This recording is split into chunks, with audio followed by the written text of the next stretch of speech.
No more brisket. No more brisket. No more brisket. Hey, Beaners. Yeah, we've been through a lot, Beaners. We've been through some shit. Yeah. And me and Hassan have decided we're off brisket. We're never going to eat brisket again. I think I'm good. I'm good on brisket. Yeah. Are we going to vote this year? Who knows? Are we done eating brisket? Yes. In fact, I'll vote for the guy that says no more brisket. Yo, nigga, if Trump came out tomorrow and was like, we're banning brisket. I'd be like, damn, I got to vote for you. Didn't know I was where's my MAGA hat? I actually got one. Yeah, we do have one. We right? do have one. Yeah. So I will put it on right now. I have it just in case. You never know, guys. You might need it. You might need it. No, you never know what team. I'm a bandwagon hopper. 1 year for the Warriors, 1 year for Trump. Yeah. I jump around. Biggest Houston Astros fan for a while. Not now. They're cheaters. Yeah. Yes, bad guys. Hey, whatever happened with that? Is that just over? A global pandemic hit and everyone stopped giving a fuck. Bro, and Altuve said, yeah. glad I fed that back to that guy that day. Yeah. Oh, my God. Oh, thank God. I dodged a bullet. It's crazy. Altuve definitely did this. Yeah. This is, you know what? That's no one's asked, hey, bro, where was he? Well, because you know when there's that famous video of him hitting the home run against the Yankees to send to the World Series. Yes. And says, don't rip open my shirt. Yeah. Because inside his shirt was a bat that he was going to force feed to a Chinese person. Yo, Altuve right now is at home going, yep, that's it. That's what it was. It definitely wasn't anything else. It was a bat that I was going to force feed to an Asian person because that's what my wife said. Yeah. My wife said, don't you let them rip your shirt, honey, because if they find that bat, I'll leave you. And I said, honey, you know me. I'm gonna hit that home run. And they ain't getting it. That was the best part. You're a cheater. Yeah. You're a fucking cheater. My wife said she didn't want me to get my shirt dirty. Hey, your wife's not the equipment manager for the Houston Astros. Damn, that's a good point. She's Yeah. not. And if she is, wow. Yeah. Weird relationship. Yeah. Right? That's weird. Also, hey. Your wife's a 50-year-old man? Baseball, baby. Slide. You know what I mean? Yeah. Get down. You're a shortstop. Are you telling me that You're you gonna don't get die dirty. for balls? Yeah, bro. I don't never see the shortstop come out of a game clean ever in the history of baseball. Why did you die for the ball? My wife, man. Guys, look, I'm not a cheater. Only person I cheat on is my wife. Yeah. I would never cheat on the game of baseball because my wife wouldn't like that. I just have the most overbearing wife in the history of wives who's like, don't even do your job. Because we also all know that Altuve, you know, this millionaire baseball player, would MVP. would never cheat on his wife or go against her word ever. That's why I'm like, I gotta believe him because there's no way in the universe $1 million baseball player from Mexico or wherever the fuck. It could be. Mexico, Detroit, it's all the same, nigga. He's not cheating. He's not cheating. Tiger Woods isn't cheating. Black men don't cheat, and famous men don't cheat. Never. And we all know that. Never. That's how that goes. And neither do poor other people. No one cheats. I'm sick of this rumor of cheating. I'm sick of it. Fuck, it's bullshit. Nobody cheats. Nobody cheats. And so they definitely wouldn't cheat on baseball because we don't do that. Yeah. What do you do if you're an Astros fan?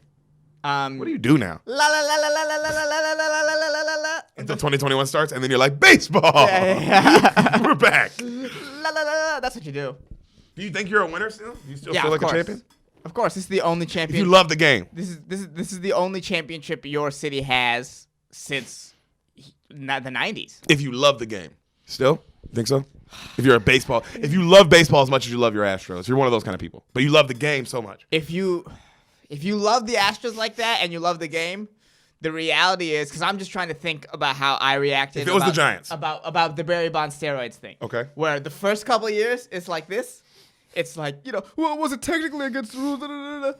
But I think in a few years from now, they'll be like, yeah, we cheated, but, I mean, we still did that shit. That's how they're going to act.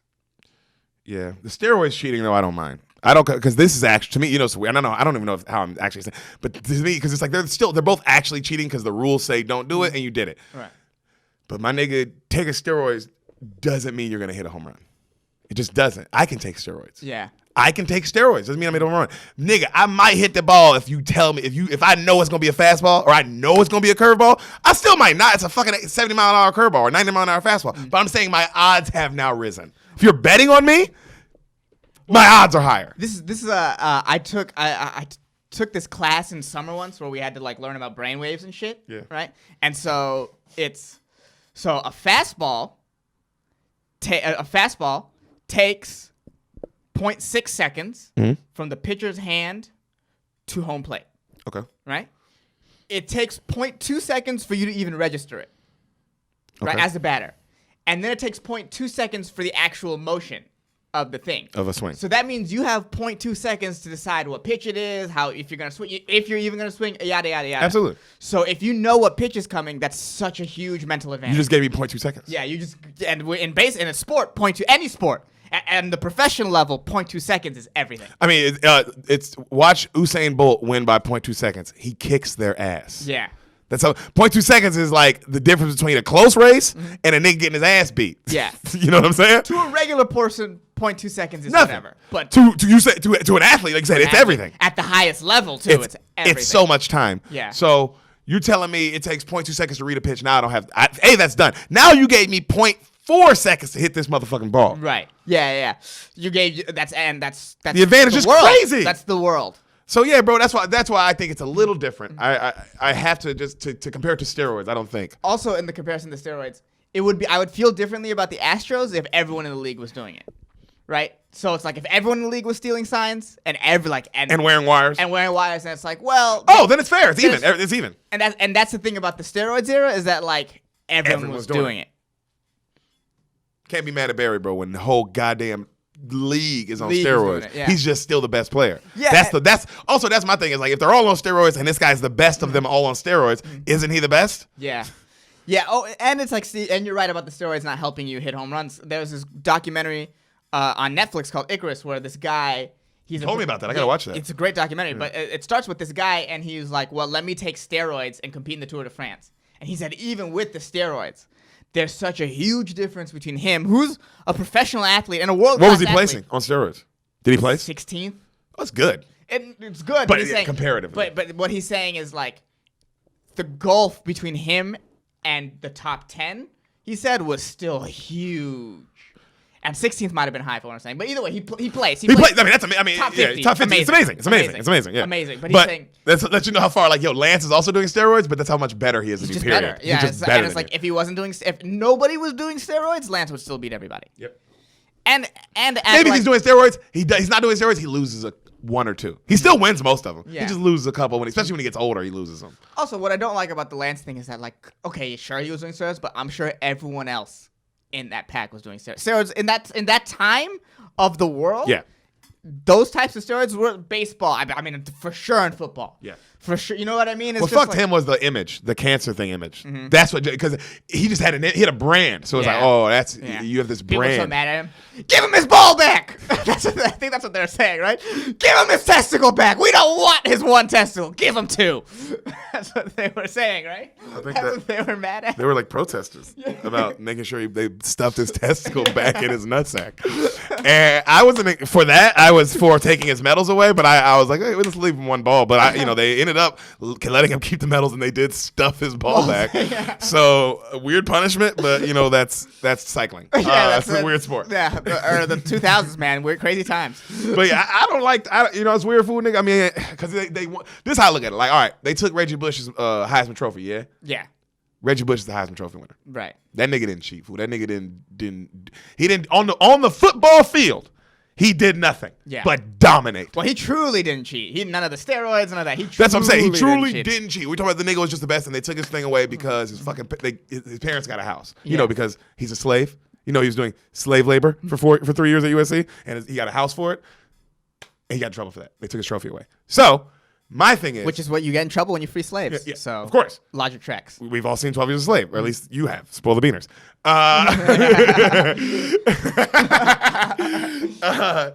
But in my opinion, he doesn't have the trophy, but we all know he has the trophy, right? Right. Whereas I feel like this is the exact opposite. They have the trophy, but we all know you do not have that trophy. At least maybe that's how I feel. I don't know. But I just don't. It's weird, bro. I don't view them niggas as winners, fool. I still view Barry Bonds as a winner. I still view Mark McGwire as a fucking winner. Yeah. Sammy Sosa's a winner. These niggas, you ain't winners, fool. Tom Brady's a winner. Tom Brady's a winner, bro. And you know what sucks for them? Even now, if let's say they win it legitimately, they'll always have that over their head, and it's like at least they'll be champ. The sport, the sportsman in me, the man who loves sports and shit. If they win another one and they win that bitch, they win that bitch. Yeah. I'm still not giving you that first one. Never. You know, you don't get it. You never get it. No. You telling me you hit 300 when you cheat and you hit 110 when you don't? Yeah, you didn't win. You didn't win. But you know who else doesn't get it? The Dodgers. Yeah. No one gets it. No one gets it. That's what sucks. Hey, nigga, y'all still lost. Yeah. That's the worst part, ain't it? This is how I always felt. Because I always felt the Dodgers got cheated out of 2 World Series. Absolutely. The Red Sox cheated. But it's they were all mad. And it's like, it's not Clayton Kershaw's fault or whatever. It's like, hey, he also still sucks in the playoffs. He still sucks in the playoffs. Those 2 things are not the same. You still didn't make it happen. Still didn't make it happen at the end of the day. Hey, bro, at the end of the day, nigga. And at the end of the day, they beat you Game 7 at your place. Hey, bro, Muhammad Ali, Sonny Liston put shit in his eyes. That nigga won the title. You win. You beat the cheaters. If you're a champion, you beat the cheaters. Hey! If you're a champion, bro, you gonna beat the cheaters. You're gonna beat the cheaters. It is what it is. You're gonna find a way. Yes. Champions overcome cheaters, much like Robbie Hart did in The Wedding Singer. Oh! That was fucking fuego, y'all give it up. Y'all better, everybody at home, give us on real quick. Let's clap it up for EA Sports. EA Sports just pulled that around. Oh, yeah. Very well done. Before we get to this week's movie, we do gotta talk about The Wedding Singer. Oh, yeah, this is a podcast about movies. Yeah, we did. We spent the first 10 minutes on Altuve. And you know what? We're gonna start doing that now. Deal with what the fuck we want to talk about. We'll still give you the movie. Yeah. Oh, I really like this movie. Yeah? Did Did you watch this or Wedding Crashers? Because there was a big mix-up for a little while in the house. Because you kept saying you were going to go watch Wedding Crashers, and I was like, well, okay. I kept saying I was going to watch Wedding Crashers, and if I thought the movie was going to be terrible, I think for a bit I might have watched Wedding Crashers. But I actually wanted to see this movie. So that sort of took the Wedding Crashers out. But I was nervous that you were going to come back and be like, bro, how did they get in all those weddings? I'm like, well, let's just talk about it. Just one thing that you missed that like sort of stuck out. Her cousin, the one that works with her. It's her cousin, not her sister. Oh, Holly. It's a cousin, not a sister. Yeah, Interesting. Yeah. That's the fucking girl from Zoolander and Dodgeball. Ben Stiller's wife. Yeah. That just jumped out to me. It's like, oh wow. No, that's huge. That's huge. Yeah. She's also been in she was the lead in a movie that we did. She was the lead. She was the third lead in a movie. Also, it's not like it's also so clearly her. Yeah. Yo, you said it. It's also like she's in all these. Of course, she's in this comedy. She's in comedies. Yeah, she's in these kinds of comedies too. Yeah. Big ones. Big ones. Yeah, she's in. Yeah, she's got some hits. Big ones. Damn. Offbeat comedies. Also, she married that nigga. Yeah. I mean, damn. Damn, fool, that is his wife. My bad, Mr. Stiller. Is that what she goes by? Ex-wife? Yeah, then they divorced. Damn, they were on episodes of Curb together too. I love that. There's like a season where they're all homeboy. It's Ben Stiller's on it for a season and a homeboy from France, Ross. Okay. Yeah, they're but it's one season that they're all like dealing with the thing. But yeah, that's what she's in that too, and they were married in that, and that probably came out in probably like 2012 or 14. Yeah, they got divorced pretty recently, I think. Damn, they were together a long time. Mm-hmm. I think she's in one of the nights at the museum too, if I'm not mistaken. I'm sure she is. Maybe. She's in one of them. Maybe not the first one, but the second one. Not the first one. I've never seen the second one. Or the third. I like all three. They're fun. There's 3. What are we talking about? I didn't even know there's 3 of them. Oh yeah, there's the last one. There's Night at the Museum 1, and then Night at the Museum like something at the Smithsonian, the second one, and the third one's Night at the Museum. Don't shoot me. I'm a black guy just here. Yeah, I don't want to say how that one ends, but it's not great. Hey, anyways, stop shooting unarmed black people, listeners. Yeah. I'm sick of y'all. Yeah, our listeners. I know some of you take my racism to heart, but I have to tell you, it is for comedy. It is for comedy, bro, but... Yeah, don't go out and actually shoot people. But... Yo, just use racism for comedy, like a sign. Yeah. Use it for belittling another person, not actually... burying them. Let's belittle, not bury. Right, guys? Oh, man. You could. That should be. You know what? If the cops came out with, like, belittle, not bury, I'd be like, well, at least you're trying. They're trying. Yeah. You know, instead of shooting him, he just walked by and said how small his dick was. And you know what? Fine. Yeah. we gotta make small steps. Oh, man. Wedding Singer. Yeah. I really, the reason why I liked it was just all the singing parts, man. The music in this movie was unbelievable. They got the background music, all the 80s. They got the rights to the 80s hits and then Adam's songs. So I damn near like the singing more than I like the comedy. How do you feel about his singing? I'm glad you brought it up. It's amazing. Adam's actual singing. Amazing. He can sing. Amazing. Adam can sing. Yeah, he's good at getting his emotion in it, right? I mean, he writes good lyrics. Yeah. Funny and have heart. fuck the comedy. People are, why did you watch The Wedding Singer? It's like, oh, dude, the songs are great. They're hilarious. They're funny. They're hard. I'm telling you, you should finish the Adam Sandler thing, man. It was really good. Me and Sam enjoyed it. It was fun to watch, man. It really was. His songs are great. Dude makes great songs. Yeah, I enjoyed it. Barrymore was just adorable. That fucking yeah, they were that both bitch. they're both so likable. Yeah, they really did go all out with the likability in this movie. Have you seen 50 First Dates? Yes, I've seen Okay, 50 yeah. First Dates. Same thing. Just where it's just like, hey, we're gonna make the most likable couple you've ever seen, and give them a. I mean, she's great, man. She's great. What you think of the old the boyfriend? Boyfriend was, oh my god, the boyfriend was exactly how I pictured him.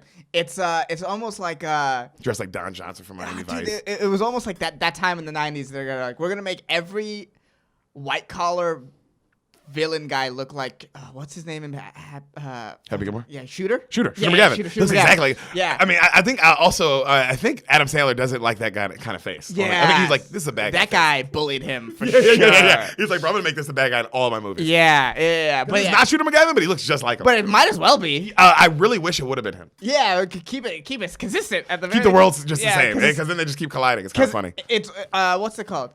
Obviously he's not likable.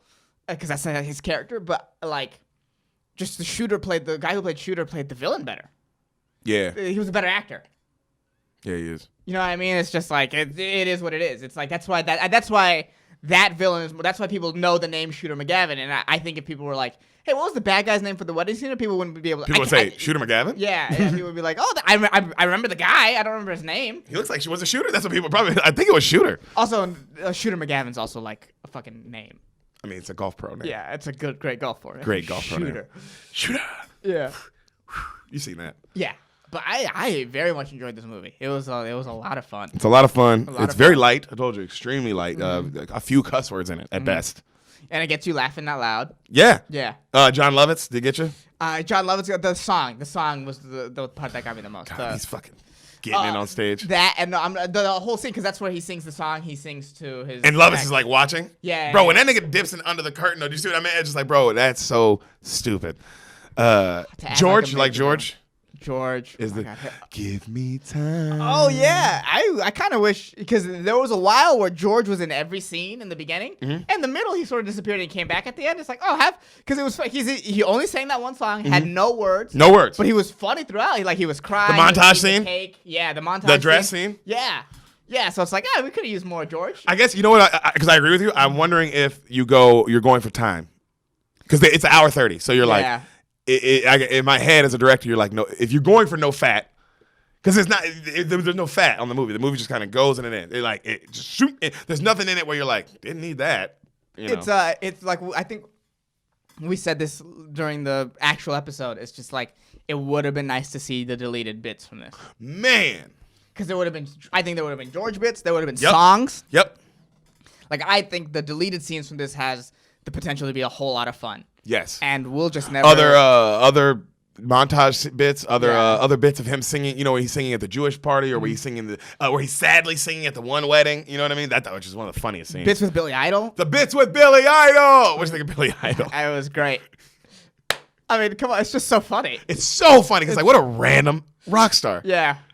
And also, the best part, though, is like when they're all like, no way! Even women are possessions to him. Yeah. Man, that line is funny to me, dog. It's like, why would a rock star say that? Yeah. So it's like, I feel like we're just missing out. Yeah. And until I can, it's like, what am I going to go find it on DVD? That's not happening, especially now. Where the fuck am I getting a DVD player? Yeah. It's like, it's just, let us have the deleted scenes for some shit, man. Give us deleted scenes. Bloopers. Give us some of that stuff. Give the people who like the movie that crave more a little bit extra. Yeah. Just a little bit extra, because I know you guys have it. Maybe not anymore, but I know. Well, there was a DVD release version of this at some point, so I know you guys have it. Give it to us. Just give it to us. You definitely. If I say Adam Sandler, you got it. Yeah. You own all your own movies, dog. Come on. Cough it up. Yeah. Cough it up.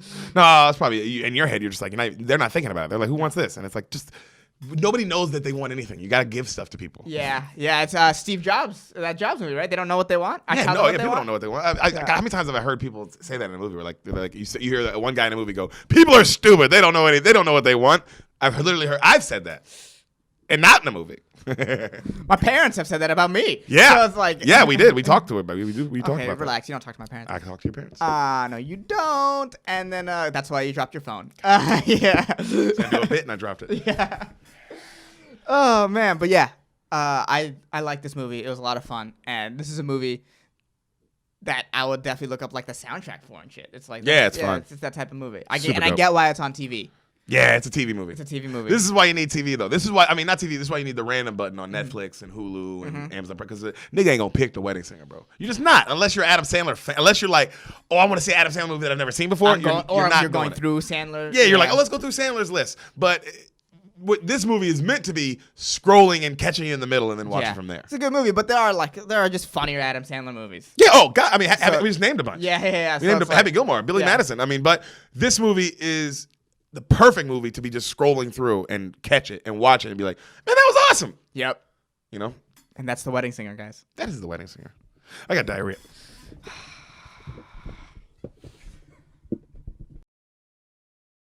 Beaners, this is your intermission right now. Before we get into the episode you are here for, really quick, thank you for listening. Yes, we love you. We do. Please subscribe to us on YouTube.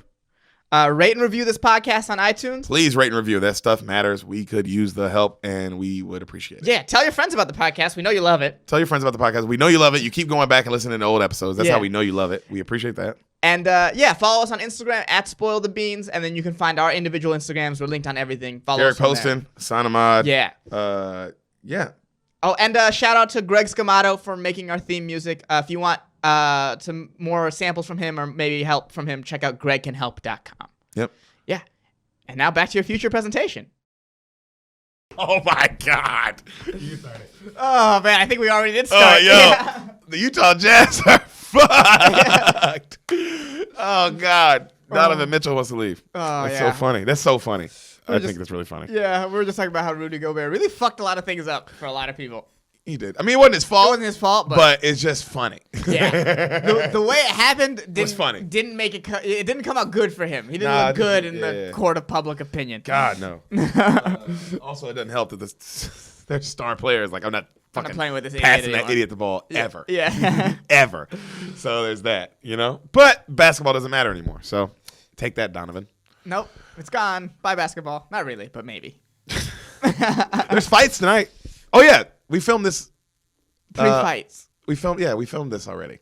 Yeah. If you're wondering when this happened. We filmed this the day, literally hours before the first sporting event in America again. And we found out that someone got tested. One of the fighters tested positive. Yep, we just found that out. Good luck tonight, boys. Yeah, Man. I don't know how they're gonna do it, fool. I'm gonna watch it, but I don't know how it's gonna happen. It feels like we're gonna release this after major news. You know what I mean? People are gonna 2 weeks from now when this comes out. People. I know, and we don't talk about. We're not even talking about. We were talking about Altuve. We're like, yo, why were they talking about Altuve when a UFC fighter fucking diarrheaed live on television because of coronavirus? Yeah. And it's like, whoa, yeah, diarrheaed on another guy. But I guess by the time this is released, the Modelo sign. What? Yeah, okay. I guess by the time that this is released, we'll all know how we feel about it. Really. Yeah. Yeah. Hopefully, I mean, I am hoping. The hope is that it does go well. I do. I mean, it'd be great. I want to get sports back. But I'm curious to see how it is. Because this is a major sport, so I'm curious to see how they actually do it with the commentating and all that. Because it is this is one of the majors. This is a major sport. So, and to be the first one to come back, it's now the biggest sport in America. It's number one over football, baseball. It's number one now. So the NFL just released a schedule, and they're acting like they're coming back in September. But I feel like a lot of it hinges on this. Yeah. If this tonight is a disaster, then it's like, oh wow, we're gonna have to really look at what is 2020 for sports gonna look like. Because even if this goes perfect. It's football still you don't know shit. Yeah. So this cannot go bad. But yeah, if this goes perfect, it gives you hope for football. Gives you hope. That's what I'm saying. So you're like, if it goes, because even if it goes perfect, you might not have football. Right. But if it goes bad, you're definitely done. Not have football. Yeah. That's so it's like, this is huge, man. This is huge. It's big. Dana White's trying to pull it off. I get it. Yeah. I get it, dude. But I get it. Well, I mean, we'll see. Make that money, Playboy. You know what I'm saying? Hey, you got to. It's niggas finna be broke out here. Cautiously optimistic. That's how I feel about it. Yeah, I'm optimistic. I do think. I mean, luckily they're warriors. Mm-hmm. That is the nice thing. They're fucking actual warriors. Mm-hmm. So yeah, I'm not really worried about any of them dying. No, they're not worried about it. Yeah. So I can't worry about that. Yeah. I just don't. I just don't want sports to die. It's really about that. That's kind of fucked up to say, but it's like they don't. I mean, the nigga's going in there to let another dude kick him in the face. He knows what's up. Sports is more important to me in this situation. That's why I really hope this goes well, and I hope some, Janet Jackson titty situation happens. Yeah. I told us on that yesterday. I really hope a Janet Jackson titty situation happens tonight, and we all get to catch it live, and that's awesome. Will they have ringside girls? That's really funny. That's really funny because it's like, wow, what a thing you don't need. Yeah, Just say, 'cause hey, round 2. You genuinely don't need that. So if you have it, it's like, bro, who is this for? Yeah. So they keep their jobs? All right, cool. I guess 2 more people are unemployed out of the 50 million. I mean, you know what I mean? 2 people got jobs out of that. Cool. All right, you did your work, bro. But I guess you guys all know that by now. Know this by now. Oh, yeah, they already know. So I forget that we're talking about this like... Because y'all are like, bro, everyone died. It was a fucking horrible event. Why are y'all still talking about this? There's no more electricity when all went wrong.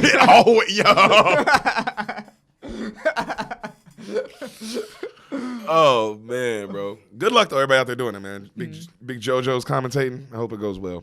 You know, I really do. Yeah. I guess I'll find out in like 4 hours. No, oh my God, I'll find out in 3 hours. Yeah, it's soon. Yeah. Wait, what is this podcast about? Oh, Derek. It's about ads. Yeah. I forgot. Derek, where do you go if you want your graphic design needs met? I only go one fucking place, dude. Oh, really? Can you tell me Dead about serious. Bro, Instagram. That's where you got to go. Mm-hmm. You heard of it? Yes, Yeah. I've heard of it. I'm new to it. I'm trying to figure it out. It's hard. Yeah. Get on it. You're going to hit that search button. Okay. Right at the bottom, you got the home button. Mm-hmm. Next to that is the search button. Okay. Hit that search button. Okay. Right at the top, type in your search. ChitoKan. Okay. ChitoKan. Yeah. K-A-N. K-A-N. A-N. I always get the A and E. ChitoKan. ChitoKan. Right in that search bar. Hit the search. ChitoKan. He makes fucking Really dope posters. Dope live animated kind of stuff. Animated graphics. Really cool. But that's where I go. That's where you should go, and that's where all of our beaners better fucking go because we support our own and we Beans keep up, it. baby. We keep it real here. Also, because this is spoil the ads. Mm-hmm. I don't like how much I like that. Guys, speaking of sports never coming back, are you wondering what athletes are doing during this time? Well, I'll tell you what they're doing. Instagram. Yeah, yep. A lot of them. All of them. All of them. Literally all of them. Actually, yeah. Wow, all of them. They're all bored. But the best, and I'll tell you, he has the goddamn best Instagram that you'll ever fucking find, and that's Mr. Darren Bates. DarenBates at Westland Son _56. Search bar, Westland Son _56. Yeah. That's what you do. Yes, it's easier though for the Darren Bates. DarenBates. He's got the check mark. Check mark, but when you see the Westland Son, that's the guy. When you're like, Yeah. that's the guy. Yeah. And check mark, he's black, he's got tattoos. Mm-hmm. Don't judge. I think he's playing football in his profile picture. He's got Yep. football stuff going on. He's got kids. He fucks. Yeah. He comes in people. And has children with them. So go follow that. And he's gearing up to start a podcast soon, and I can't wait. I mean, I hope I'm not gonna give any other details, but we'll announce that when it comes out. But follow him. He's a great follow. He's a good friend, and he's fun. His episode on Spoil the Beans, our only one with a guest so far, is one of the best. Lean on me. Check that episode out if you haven't. It's one of our favorite episodes we've ever done. Lean on me episode. I believe it's 116. And that episode, if you're wondering, is 116. Asana's right. 116. Yeah. So episode 116. If you want to see who Darren Bates is, if you don't want to hear his black voice, if you just want to see his black face, go to his Instagram page. He pays us to say that. Anyway. Yep. ChitoKan, the Jews are here. And Derek Bates is black. Yeah. So, guys, real quick before we get started, we want to give a little shout out to our fucking homie, Beyond Homies. You guys know him as our graphic designer. All the cool posters that you see, he makes them all. Mr. Brian Johnston made us this. Look at that. Guys, look at that. If you're listening, you can't see it because you're blind. But to all our blind listeners, it's a cool, super dope logo that he made for us. Spoil the Beans. It's got the beans. It's in a film thing, and they're in like a little cage, and we're spoiling them. And it's literally one of the coolest pieces of craftsmanship I've seen. And it's a cool piece of wood. And we'll leave that there for me. We don't have an actual studio. Yeah. We're in my bedroom. Yep. Because that's how we do things here. Mm-hmm. But when we do get a real studio and we can put up knickknacks, it'll be the first one we put up. Oh, yeah. This will be the nickest of the necks. The nickest of the necks. Sounds racist, but isn't, huh? I'm speechless. But thank you, Brian. It's fucking super cool. I love the coloring and the fucking. You're good with wood, my man. Yeah. Oh, I'm about to touch the texture on it is dope. Like everything about it is just awesome. Super cool. Super cool. Thanks, buddy. We appreciate it, man. We just broke it. Anyway, send us another one. No, we didn't. Don't. He listens. Don't. Yeah, don't actually. We love you though, bud. Thank you. Oh man, what is going on? Man, nobody knows, and that's the beauty of what's happening. Yep. But what we do know is that we're about to do a movie. We are going to do a movie. Mm-hmm. We are going to do a movie because that's what you guys want. And we asked you, and that's what you said. I was just going to talk about racism, but nope. Hassan? Right. Yes? Can you do me a favor? Uh-huh. Can you? Yeah, I was waiting. Yeah. I didn't know which one. Yeah. Can you, really quick and fast and in a hurry? Okay. Ooh, in a hurry. I don't like that. I guess actually we have time. Yeah. You actually have now. It's the only thing we have. We have nothing to do today. Yeah. Yeah. Wow. You have all the time in the world. Take your time on this. Yeah. Can you tell me what happens? Well, I guess what you think happens because you've never seen this movie. Mm-hmm. Because that's the point of the podcast. Mm-hmm. And I think I love my wife. I think I love my wife. It's Chris Rock. I don't know anything about this movie. What I do know is quick little story time. Is he promoted this movie on The Daily Show? Uh-huh. And then Jon Stewart was like, "Well, what did your wife think when she saw this title of the movie?" And he was like, "She was going to write her own movie called I Think I Want a Divorce." And I remember that joke for whatever reason. I think I know why. I think I can guess why it's stuck. Yeah. Because you saw him talk about it for an hour live once. Yeah. But this was like way before that. Yeah. But for whatever reason, it wasn't even that great of a joke. I just No, because that's a little quick not throwaway. Yeah, but it stuck with me for all these years. I still remember that for whatever reason. But this came out a while ago. Yeah. So it's Chris Rock, and it's about Chris Rock and his wife. 2007. And they probably have like 2 kids, and they're like, just like that, like they're just in that routine of married with 2 kids, right? Mm-hmm. You just play your role and you do it perfectly. It's like almost like that one movie with Steve Carell and Tina Fey, Date Night, where they're just like. I love that movie. Yeah, but they're in that routine, right? And they're like worried, like in that movie he's worried, like, oh, are we just roommates or whatever? Uh-huh. Like, so something like that. It's like they're and then like they're like, oh man, where has the spice gone in our relationship? It's in the cabinets. Yeah. Check the spice rack.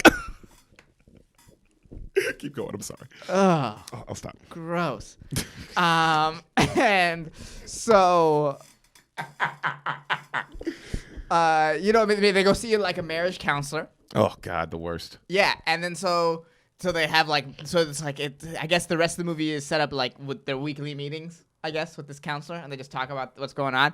And like the movie's based kind of through that. Mm-hmm. Like that's the timeline. Yeah. Okay. The counselor serves as sort of like the narrator to the whole thing. Yes. And so they tried the different things. They tried like. Do we know the counselor?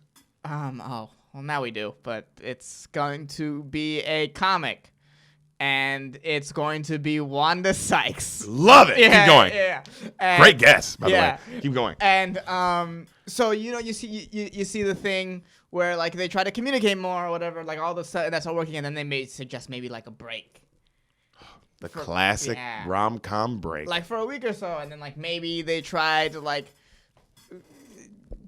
see other people, and they realize, oh man, this is not working. Do you know who the wife is, by the way? Sorry to interrupt. No, is it like? No. Want to guess? Gabrielle Union. It might be a little. That's a good guess. Yeah. I like your guess though. You went Black and Beautiful. Yeah, but she just might be a little too young. She's a little young for Yeah, Christopher. for this to make sense in my head as the movie. But I like a beautiful dark-skinned woman is where you went with her. Yeah, and I like that. Yeah. Maybe like a Taraji. Ooh, that's actually fits. Yeah, Taraji fits. And then and then just sort of like realize like, oh, okay, we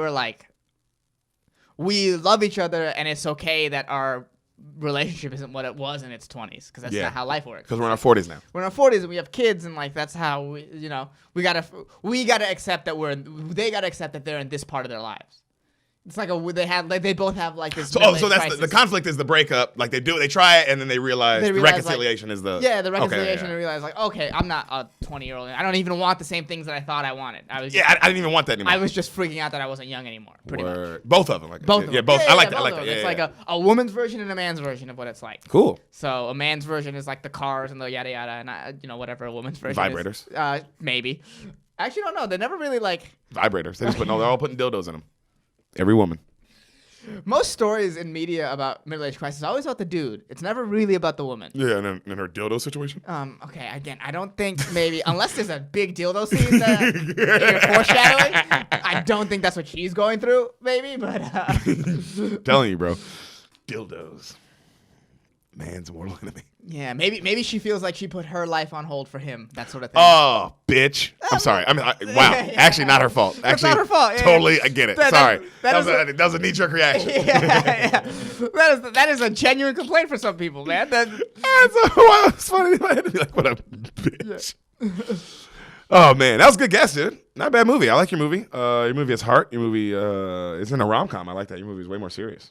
You didn't really throw any comedy into that. I mean, okay, at some point he slips on a banana peel. You know what I mean? It's like obviously there's comedy involved through all of it. I thought that was just a given. I didn't know if your tone. I was going off. Maybe the tone of your movie isn't funny. Okay. It's the tone is funny, but it's a little more romantic-y and more. It's like more romance than calm. It's more rom than calm. Okay. Mm-hmm. As always, fucking wrong. And we love you. And that's why we love you. It's because you're never right.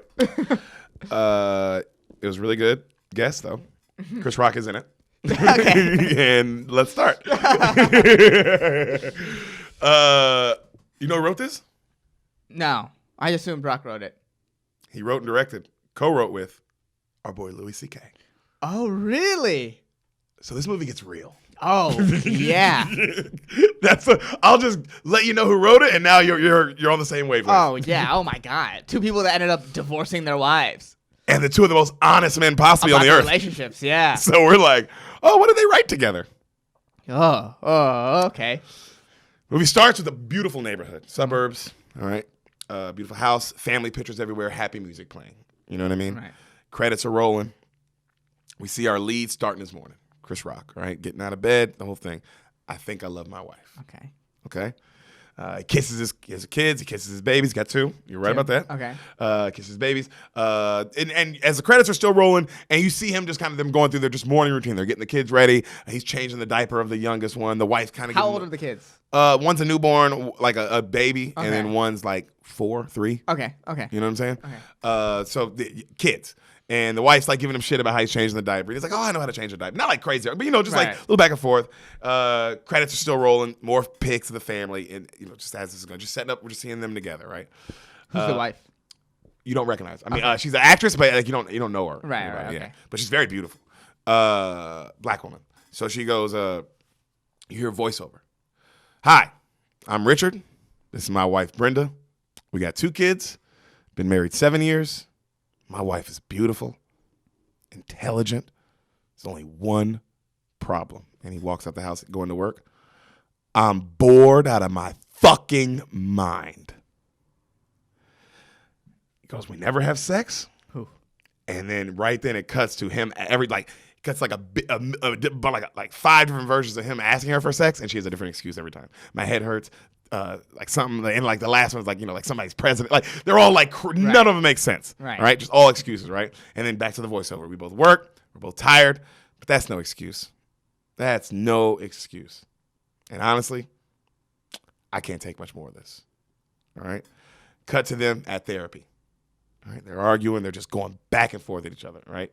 Therapist sitting there listening, and he goes. like, he's like, it's like the panties she wears. Like that, right when it cuts in that story. He's like, the panties. And then she goes, what's wrong with my panties? He's like, what, you too tired to just wear nice panties every once in a while? You can't wear some nice panties? And she goes, what's wrong with my panties? He goes, they're huge. Biggest thing should be on panties is the tag. I should just see, when I see you coming out, you should just have tag and ass. Tag and ass. That's all I should see. And then the fucking therapist writes down tag and ass. Female therapist, male therapist? Female. Okay. And, recognized it or no? No. He wouldn't recognize. I wanted it to be one to psych so badly. No, she's not in it at all. Oh. They're just in this scene. Yeah. And then, okay. I just, and then she's like, look at how insensitive he is. They keep arguing, right? They argue about how they, their sex life, how they just never have sex. Whoop de whoop. Cut back to the voiceover as the therapist is writing this all down, smiling, and he goes, I hate this therapist. You want to know why? She is not married and she doesn't have kids. That'd be like listening. That'd be like me giving instructions to a pilot. He said something like that, right? So, isn't it the worst? A therapist a marriage therapist? Get out of here. I did think that. So I was talking to this girl I met on Muslim Tinder, which I'm doing now. Ooh! Shout out to Minder, baby. Minder. That's her slogan. I know. You're right. So yeah, she was a marriage therapist, younger than me, never been in a real relationship. Suck my dick. And it's like, oh, that's interesting. Sounds like you're full of shit. Yeah, that's interesting. So he goes, how can my wife, voiceover still, he's the narrator of this, by the way, right, not have sex with me and then send me out into the world of all these beautiful women? And he's walking, like he's heading on a train. He's getting like on the train and just women everywhere, right? And he goes, every single woman I see, I have an imaginary relationship with. I do understand that. Oh, yeah. Hey. I'm right there with you, buddy. I fucking feel that shit. Right when he said that line, I was like, wow, I really connected to that. Yeah, the amount of times I've been in relationships with women who have no idea. Full relationship. We're bickering. Yeah, I'm arguing about like whether or not my parents are going to live with me in their old age. I've had those arguments. The girl doesn't even know my name. Yeah. I don't even know if she has ever made eye contact with me. She doesn't know that my parents are moving in. Yeah, and that's it for us. That's an unshakable lie for me. Yeah. I'm realizing these fake arguments with these women. It's fake arguments. So funny. Cut to you in real life with a really hot woman, be like, oh, yeah, they're going out there. Yeah. Yeah. Oh, what? It's just cock. So he's looking at all these just hot women on the train, right? And he's just on his way to work. So he's like, but when I get in Manhattan, I'm fine. Because he's in New York, he's walking through the city. He says, I love my city and I love my job. I'm an investment banker and the only black guy from my company, right? And he gets on this elevator, right, with all these white people, and then like a black dude gets in who's like a bicycle messenger kind of guy. He gets in and then like he's listening to music and he starts like rapping, but like super crazy. Like, you know what I mean? I'll kill a nigga. I'll fucking kill that nigga. No, I ain't gay because I kill niggas. Right? Just like, and everybody, and then Chris Rock's like this, and all the white people are looking at him, and he's like that. Remember that rapper character you had? The gay rapper? The gay rapper? Who fucks everybody's, he fucks all you hoes men? Yeah. Hey, bitch, while you at work, guess who got your nigga sucking his dick? Me, bitch. Nothing funnier than a cocky ass nigga. Yeah, ho. Yeah, ho. You think your man got you a birthday gift? He got me one too, bitch. It's like, what? Oh, he got you a bracelet. I got your man give me a motherfucking Rolls Royce, little bitch. Step your game up, nigga. Suck his dick right. Yeah, shit. I sucked your boyfriend's dick and I sucked your girl's boyfriend's dick. It's like, who is this badass? I'm listening to that guy. Yeah, that guy is fucking cool as hell. Scary. That guy is scary. I think he rapes men. I'm not sure. Or he's the most persuasive man on the planet. Because he fucks straight dudes. Yeah. Yo, also, by the way, none of those men were gay. I'm not gay. The rapper's not gay, and none of the men he fucks are gay. That's what's so hard about it. You know? Anyway. I don't know what I'm going to do with that character. I'll do something with him someday. So, maybe for SNL. So he gets to work. We see him in the office. Basic ass desk job shit. You know what I mean? His homie comes in. Steve Buscemi. Oh, wow. Back-to-back shimmies, baby. Yeah. Hit you with the back-to-back shims. Hit him with the shimmies. Hit him with the shimmies. Yo. if Steve Buscemi don't come out with a shirt and say hit him with the shimmy, and he like, Yeah. then I don't know what you're doing. You're wasting your time. Yeah. Well, Buscemi. What was it all for? It's crazy. We did back-to-back shimmies though. I was like, Yeah. man, I don't know how that's not on purpose. Yeah, that that's just kind happened. of crazy. Like he's the same kind of role, and it's just like, damn, bro, he's in these giants. He's in this. You know he's not credited in Wedding Singer. Really? Yeah, he's just doing it because he's boys with. His boys with the Sandman. He probably didn't get paid. He didn't get paid. Probably not. I think he just did that. Like, hey, you got a couple days? Yeah. Yeah, let's do this. Oh, he's like fourth lead in this. He's in Okay, this. he's in this, yeah. So He's got range. Man. oh god, he's great. So he's home. He's homies with him. Drama, comedy, Comedy. black people. He's hit the 3 genres. Yeah. Remember, we make racist jokes. We don't shoot them. That's our slogan. So they come in and he kind of bitches about his wife too. They kind of they talk about that, and then like his big boss comes in, like the guy who owns the whole bank or whatever, and he likes Richard too. Like he says something to Richard. You can tell he just likes him. What do they do again? I kind of missed that. Investment banking. Investment banking. Okay. So Buscemi asks Chris Rock, he's like, hey, you want to go to lunch? And he's like, oh, no, I'm good. And he's like, all right, right. And then cut back to the voiceover. He's like, it's not that I don't want to go to lunch with my boy. You know, he's like, I hate going to lunch when everyone else does. I don't like it. And it shows like actual shots of like New York at 12, right? Which is just mayhem, Right. you know? And he goes, I go at 2. And then it shows shots of New York at 2, which is way calmer, right? He goes, it's a different story at 2. New York slows down.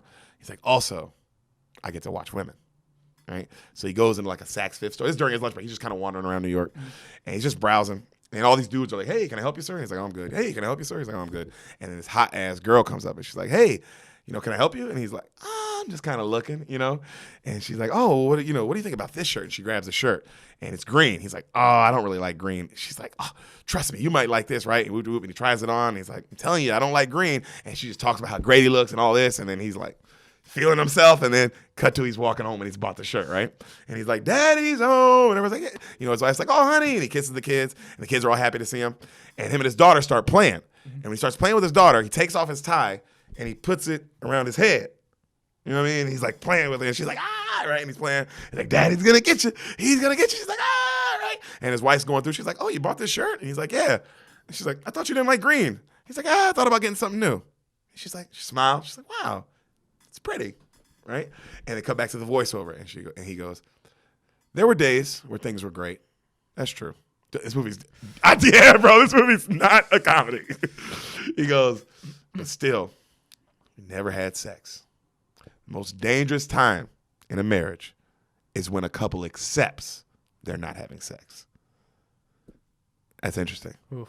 That's interesting because it's like, oh, it's not about the not having sex. It's we're okay with this. Yeah. Because then it's like, oh, where are we at? Because now you're like, well, where do we go from here? I get that because I would be scared of that. Like, well, fuck, where are we going if we're just going to not even talk about this? Like, this isn't a part of the thing. You know what I mean? Like, where are we headed then? Are we headed to divorce? Like, that would make me very scared. Yeah, it's like, oh, because it doesn't seem like we're headed to a good place, So he goes, he goes to work the next day, right? And they tell him, like, somebody's like, that he has a client came to visit him, right? And she says she's an old friend. And he was like, what? And he goes out and he looks. This is his assistant telling him this. And he goes out and he looks. And he goes, Nikki? It's Kerry Washington. And she look good. She look good. Like, she's dressed super sexy on purpose. Yeah, you know what I mean? Like when you see her, you're supposed to go, damn, like that, And he goes, whoa. And then the voiceover, he's like, Nikki was my best friend's ex in college. Like, they dated in college, now they're ex with the whoop, right? She's smoking a cigarette indoors, and then somebody's like, hey, you can't do that, right? And she's like, oh. And like puts it, just bitch confidence, like hot bitch confidence too. You know what I'm saying? They just show you. She's also such a great actress too. So she's just showing you like personality-wise, I was like, wow, she set up her whole character just by that. Just by the like smoking indoors and somebody saying something, having like that, like, the fuck are you talking to me for kind of vibe, you know? So he goes, what brings you around here, Nikki? She's like, I heard you worked here. Just thought I'd say hi. He goes, wow. She's like, show me your office? He's like, okay. Right? He's just kind of like, dumbfounded. She's so hot. So they walk into the office, and then she's looking at his picture. She's like, wow, these your kids? And he's like, yep. He's like, wow, and your wife? And he's like, yeah, that's my wife. She's like, no side kids? He's like, no side kids. She's like, wow, Richard, married. right? And he's like, what? And she's like, well, just not the Richie I knew is all. And he looks at her. He's like, people change. So she goes, you happily married? He's like, yeah. And she goes, no, you're not. He goes, what do you mean? No, I'm not. I just said I am. And she's like, yeah, but you didn't say it right. He's like, what does that mean? She's like, you thought about it. That means ice is cracking. She's like, what? She's like, you know when you walk on ice, it starts cracking? It's not good. And he goes, hey, my ice is fine. My ice is frozen solid. You could fucking triple axle on my ice. Don't worry about my ice. We're at work right now. What the fuck? We're in the office. Yeah, okay. He's got office, but the whole movie, I had to do a fucking Sam Jam over there, pause it every 5 seconds, go, I hate this bitch. Yeah. You know what I mean? So, Carrie's so good. She's just, when you think of an evil woman that'll get you, she plays it to a T, bro. God, because she'd get you. She'd get it, me, any guy. It's like, dude, who's fuck, I'm looking at her. Yeah, she's fucking talking to me in that sexy voice too, and all that confidence. Yeah, she got me. There was maybe I think it was Hormones. There was some door guy who had this theory on evil people, how and the most evil man is like the most evil man is like Hitler or like some leader like on that level. You know what I mean? Like that's but the most evil woman is like that girl from work. Fucking somebody you dated once. Yeah. It's like that. Most evil dude is Ted Bundy. Most evil girl is you. Whoever's listening to this. Yeah. Who's a woman? Just so you know. So let's keep going. It's fun. It's fun to be racist or whatever y'all are. That's how much I don't respect you. I consider you a race. Yeah. So what's wrong with me? You triple axle on my ice. Don't worry about my ice. And then she goes, all right, look, to be honest, I need a favor. And he's like, that's, I knew you were here for something. She's like, look, I need help. I need a reference for a job. You'll be a great reference for me. And he's like, no problem. Write a letter. I'll sign it. It's all good. And she's like, she pops out the letter and he's like, wow, okay. You just knew I'd sign it. She's like, I had a feeling, And then he's like, he signs it. He's like, well, good luck. And then she rubs his chin. She's like, okay, Mr. Married Man. Thanks. And then she leaves. You imagine her rubbing your chin, and then you're just like, oh, dude, this woman is dangerous. Oh, God. So he gets home that night and he kisses his wife. And she's like, hey, honey. She's like, baked chicken okay for dinner? He's like, oh, of course, I love chicken. And she's like, oh. She's like, good, I knew you would. And then he kisses his kids and starts playing with her with the tie. And then they start talking like suburb boring talk. Right. You know what I mean? Just shit around the house. Trade shit, the lawn, just stuff like that. And then she goes, the neighbor said this type of lawnmower. You know the conversation. Mm-hmm. And then she goes, anything happened at work today? And he goes, she's looking at him. He's like, no, nothing much. And then right back to the voiceover, he goes, I'm not crazy. You think I'm telling my wife about that? No. Like that's all he says. Yeah. Right? And then it cut to him. He goes, man, I wish I was single, though, the voiceover, right? What I would do if I was single these days, man, I wouldn't waste no time. I'd get straight to the point. Cutaway scene, kind of like a Family Guy, where he's like walking down the street and he's like all happily single. Yeah. And he goes, hey, can I bite your ass? And the girl's like, absolutely. He's like, come on, let's get to biting. And he's just like doing it. Can I fuck you? And she's like, yeah. And he's just doing this. Everybody works. And he goes, but what happens is, and he keeps asking women, they start saying no. You end up being alone. And then he's just by himself in this cutaway. And he's like, and that's why I got married. Like he remembers it. Right. It's like, oh, because I thought that was real. Because like, damn, that is the reason. Because it's like, oh, of course you want to fuck everybody. But it's like, bro, that leaves you being by yourself. The wedding singer guy, the guy talking about his friend who fucks a lot. Yup. Like, I ain't happy, though. I'm not happy, bro. Yeah. It's like, this life is not, you're alone at night. So and at the end of the day, even if you're like, oh, one of these monogamy is bullshit people, if you're one of those people, like you at the end of the day, you lonely. Yeah. Well, even then, it's like you're still not supposed to be alone at night, right? So it's like even those animals that aren't monogamous, they're still with people. Yep. Yeah, they're still like, it doesn't make any sense. You have to be with somebody. Yep. So the next day at work, he's like, in his voiceover, he's like, man, next I had a lot to do, and I really needed to be focused. Big client we needed to pitch with, right? Buscemi comes over, and he's like, hey, you want to go get some lunch? And he's like, nah, not today, I'm good, right? Maybe another day. But he's like, let's work on this, whatever case we're working on. Mm-hmm. He's like, cool. Right then, Nikki calls. He's all confused, and he's like, hey. She's like, hey. He's like, what you calling me for? She's like, got the job. Just wanted to tell you. And he's like, oh, it's good, good, good. And then you see her like she's on the phone, bro. She just has underwear on, like while she's on the phone. And oh my God, her ass is just And she's talking, and she goes, let me take you to lunch. And he's like, I don't really do lunch until way late, so I'm good on that. And she goes, whatever, I'll be there at 2. And he's like, okay. That's what it is. It's the confidence, bro. Damn. It's that. It's you saying, oh, like, and then her just being like, shut up. We're going at 2. Because that is what makes you go, oh, she's hot. Yeah. Whatever. Yeah. Okay. He's like, okay. She hangs up. On the date, she's just being everything almost a hot bitch would say. Just like, you know what I mean? Just that, right? And she's talking to him. She has a boyfriend. She's talking about her boyfriend as this guy named Teddy from D.C. All right. So then she asked him, hey, is your wife, because she's like, hey, is your wife like mixed, like white or something too? And he's like, no, why would you say that? And he's like, she's like, you dated that one white girl in college. He's like, I date one white girl in college and now I'm fucking Prince? Goddamn, bitch. And then she's like, what? And she goes, well, do you fuck your black wife then? He goes, what's it to you? She's like, I'm just curious. And he goes, well, do you love Teddy? And she's like, well, you didn't answer my question. He's like, you didn't answer mine? And she's like, oh, so that's a no then. Okay, good. And he's like, And then she goes, well, tell me how you guys met.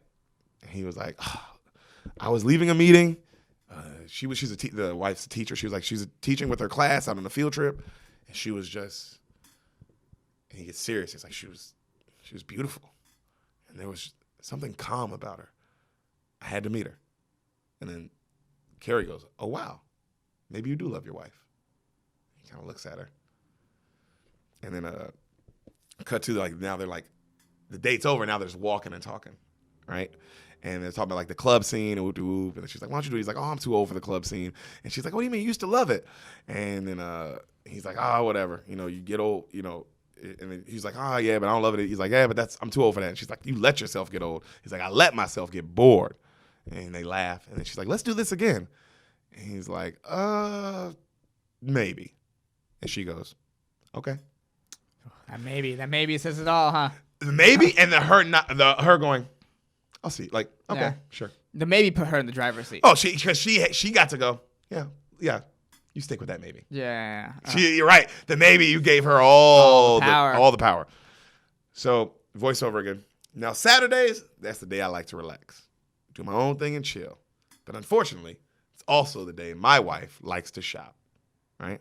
So they're shopping at a lingerie store. They're at this lingerie store.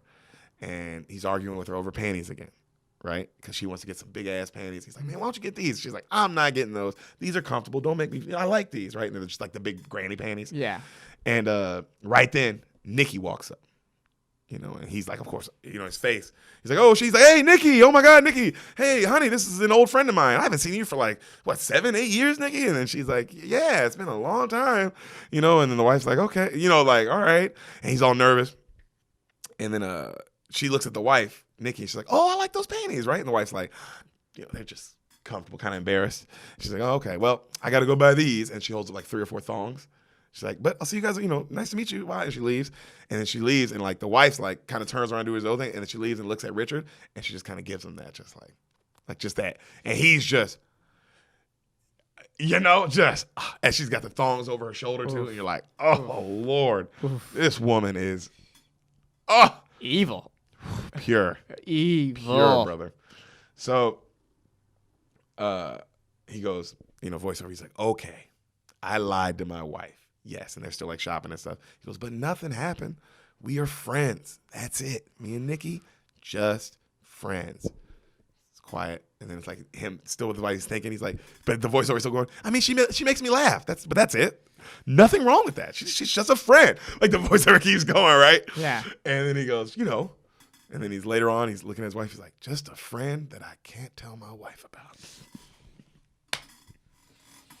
That's what I was reading. So I was like, Louis and Chris wrote this. Yeah. This you can hear it, they wrote this. Yeah. The seriousness and the way the jokes do come out when they do, these are from two real. dark comedic minds. Yeah. Yeah. To think this is funny, to even think that this is funny, is you're kind of off. Your brain is isn't life funny? Yeah. No, it's not.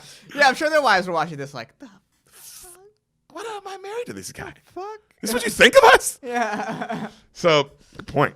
Yeah, I'm sure their wives did not like this movie. No. So You know what one of the funniest bits of all time is? what?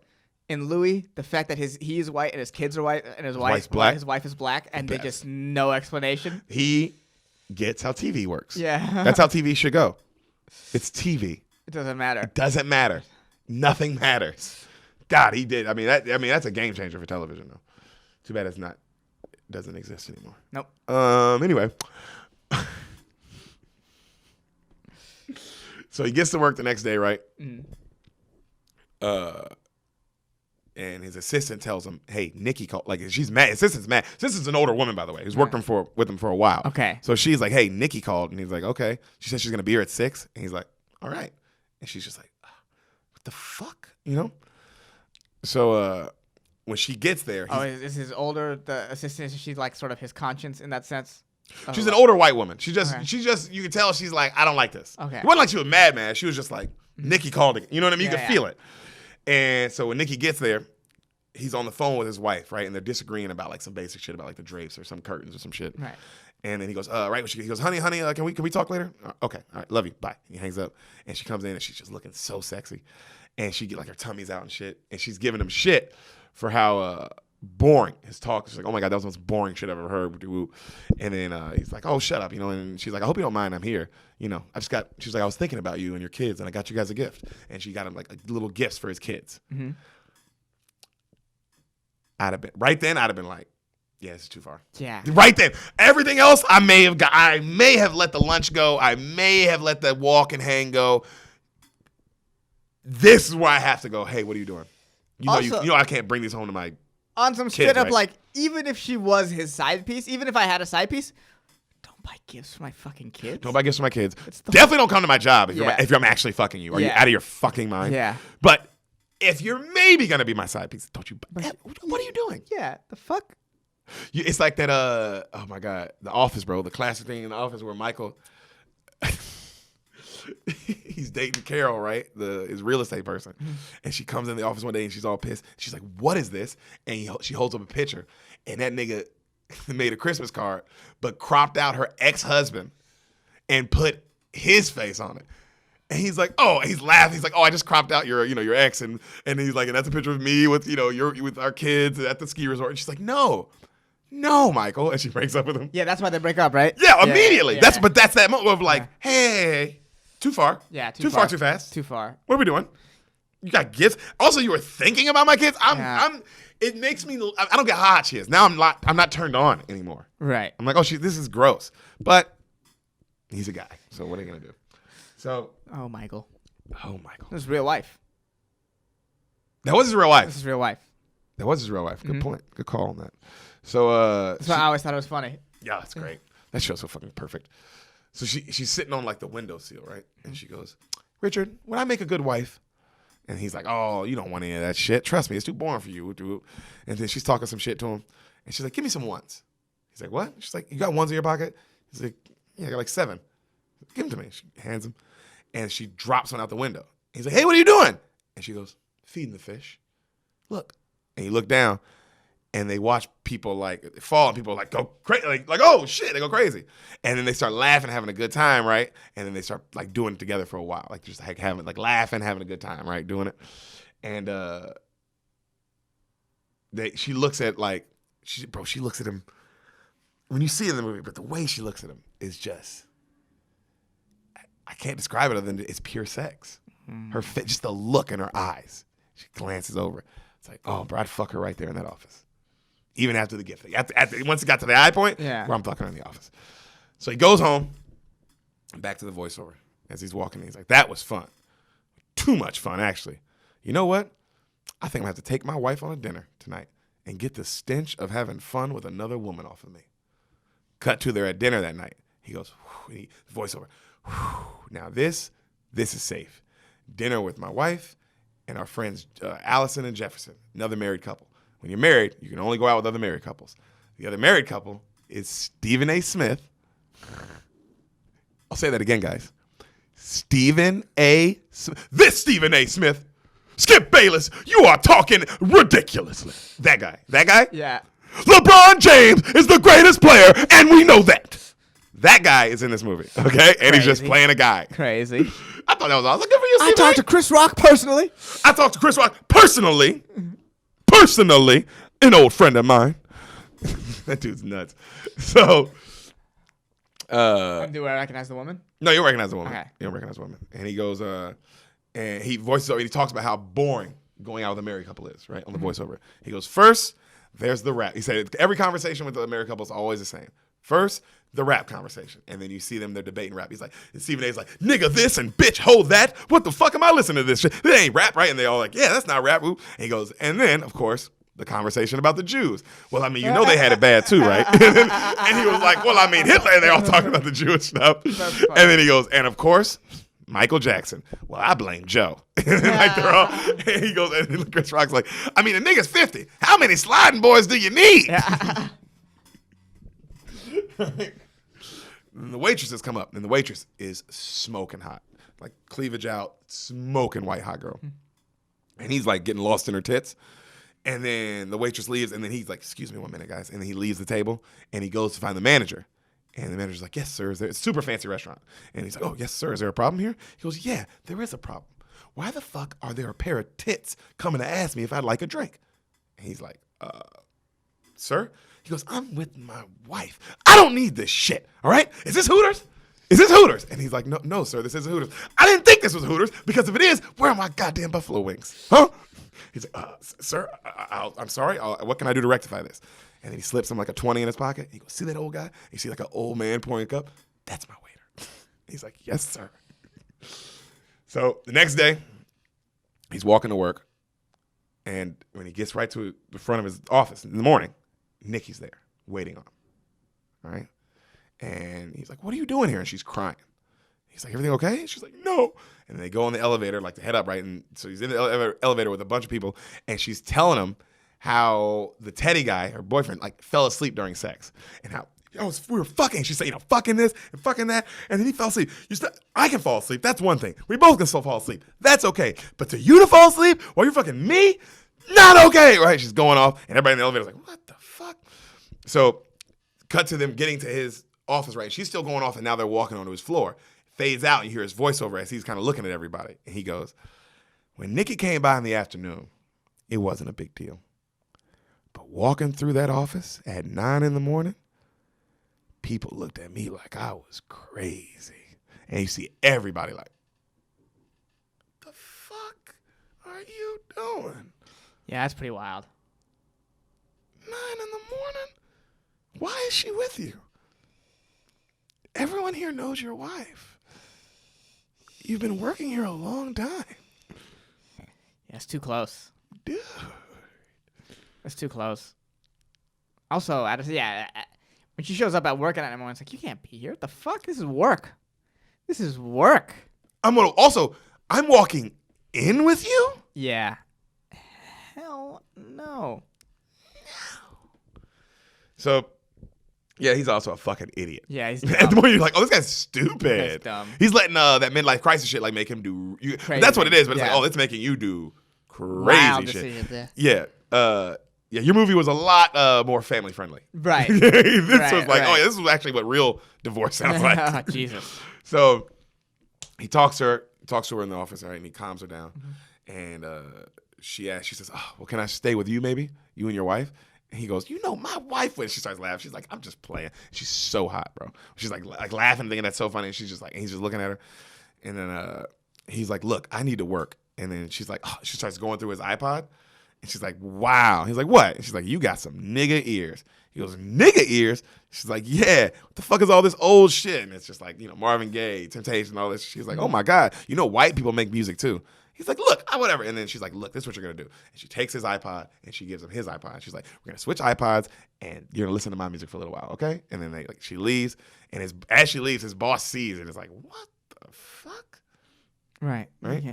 Also, yo, give me my iPod. Why? Because I don't need my wife asking me. What happened to my iPod? And whose iPod is this? Yeah. Oh, and then I got to lie. Like, oh, me and George at the office switched iPods. And she's like, so George has all this fucking Ariana Grande? What? To me, that was like, bro, who brings home evidence? You bring it home? He is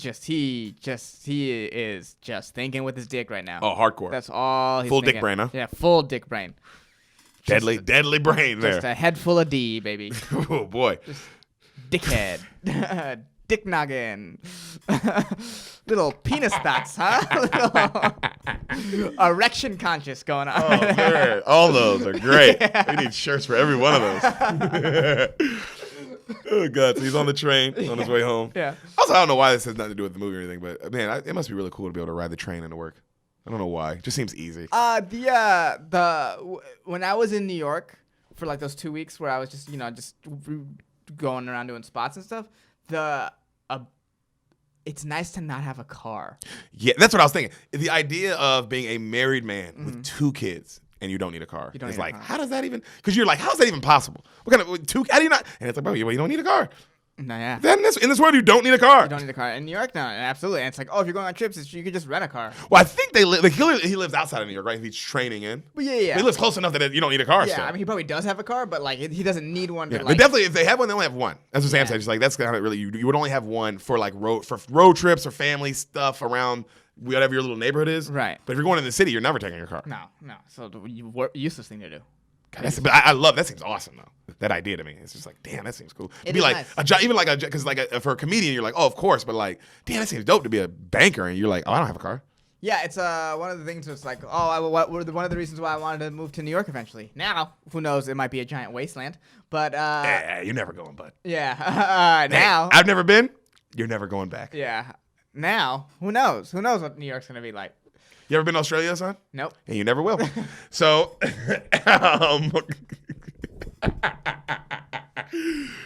woo, that one stung. Even me, hurt myself. I've never been to Europe. Never going. Yeah. So close. See the finish line. You saw that? You were right there. Oh, dude, You I were was like knocking 2 on the weeks door, away. baby. Yeah, I was 2 weeks away from Europe, son. Yeah. Crazy shit. Woo. Woo. Whew. You know, today we're actually supposed to be in DC. Oh yeah, we just would have been done with the Gramercy Theater. We did Gramercy last night with our friends Mark Norman, that we don't know, Yeah, and Dan Soder. Dan Soder, who we never met. Never best met, Friends. but best friends. But we would have done. We actually would have been doing. It would have been me, Hassan, Big Brown, of course, headlining, and then 2 guests what are going to be Norman and Soder. I guess that's not a big deal. I'm releasing. I mean, I don't know if, but anyway. Oh, you know now. Yeah, New York fans, you're about to get the dopest show. Literally, you're about to get a fucking. Oh, and then Schultz was popping in one of the nights too. So yeah, you were gonna get some crazy shit, but you got this episode. Yeah. You get to see Greg Hardy fight on UFC if you pay $50. Well, no, that one's free. No, that was not that free. was not You're free. That's the right. main You're card. paying that money. Yeah, that's what you get instead. Yep, sorry, Bob. Yeah. Oh fuck. Yep, but we would have been in DC today, brother. Going up at the 9:30 Club tonight. 9:30 Club. Yeah, Great name for a club. Yeah, it's cool. Heard great things about it. Heard great too. things. So Yeah. me and Hassan will never go. Nope. Hopefully it's even open after this for the people in DC. Yeah, I hope you guys still got that club. Yeah. Probably not. Anyway, Oopsies. No more J. Crew. How are these independent theaters gonna survive if fucking J. Crew can't survive? oh God, are the AMC theaters? AMC theaters, Soup Plantation is done. Oh, buffets are done. Well, Soup Plantation needed to be done. Yeah, well, I mean, you know. well, yeah, it's kind of outdated. It's also, And- the racist it's also name. called Plantation. That's what I was like. That name? Yeah. You deserve everything to happen to you. Yeah, but buffets are done. Who's going to a buffet after any of this? God, me. Golden Corral, baby. Never die.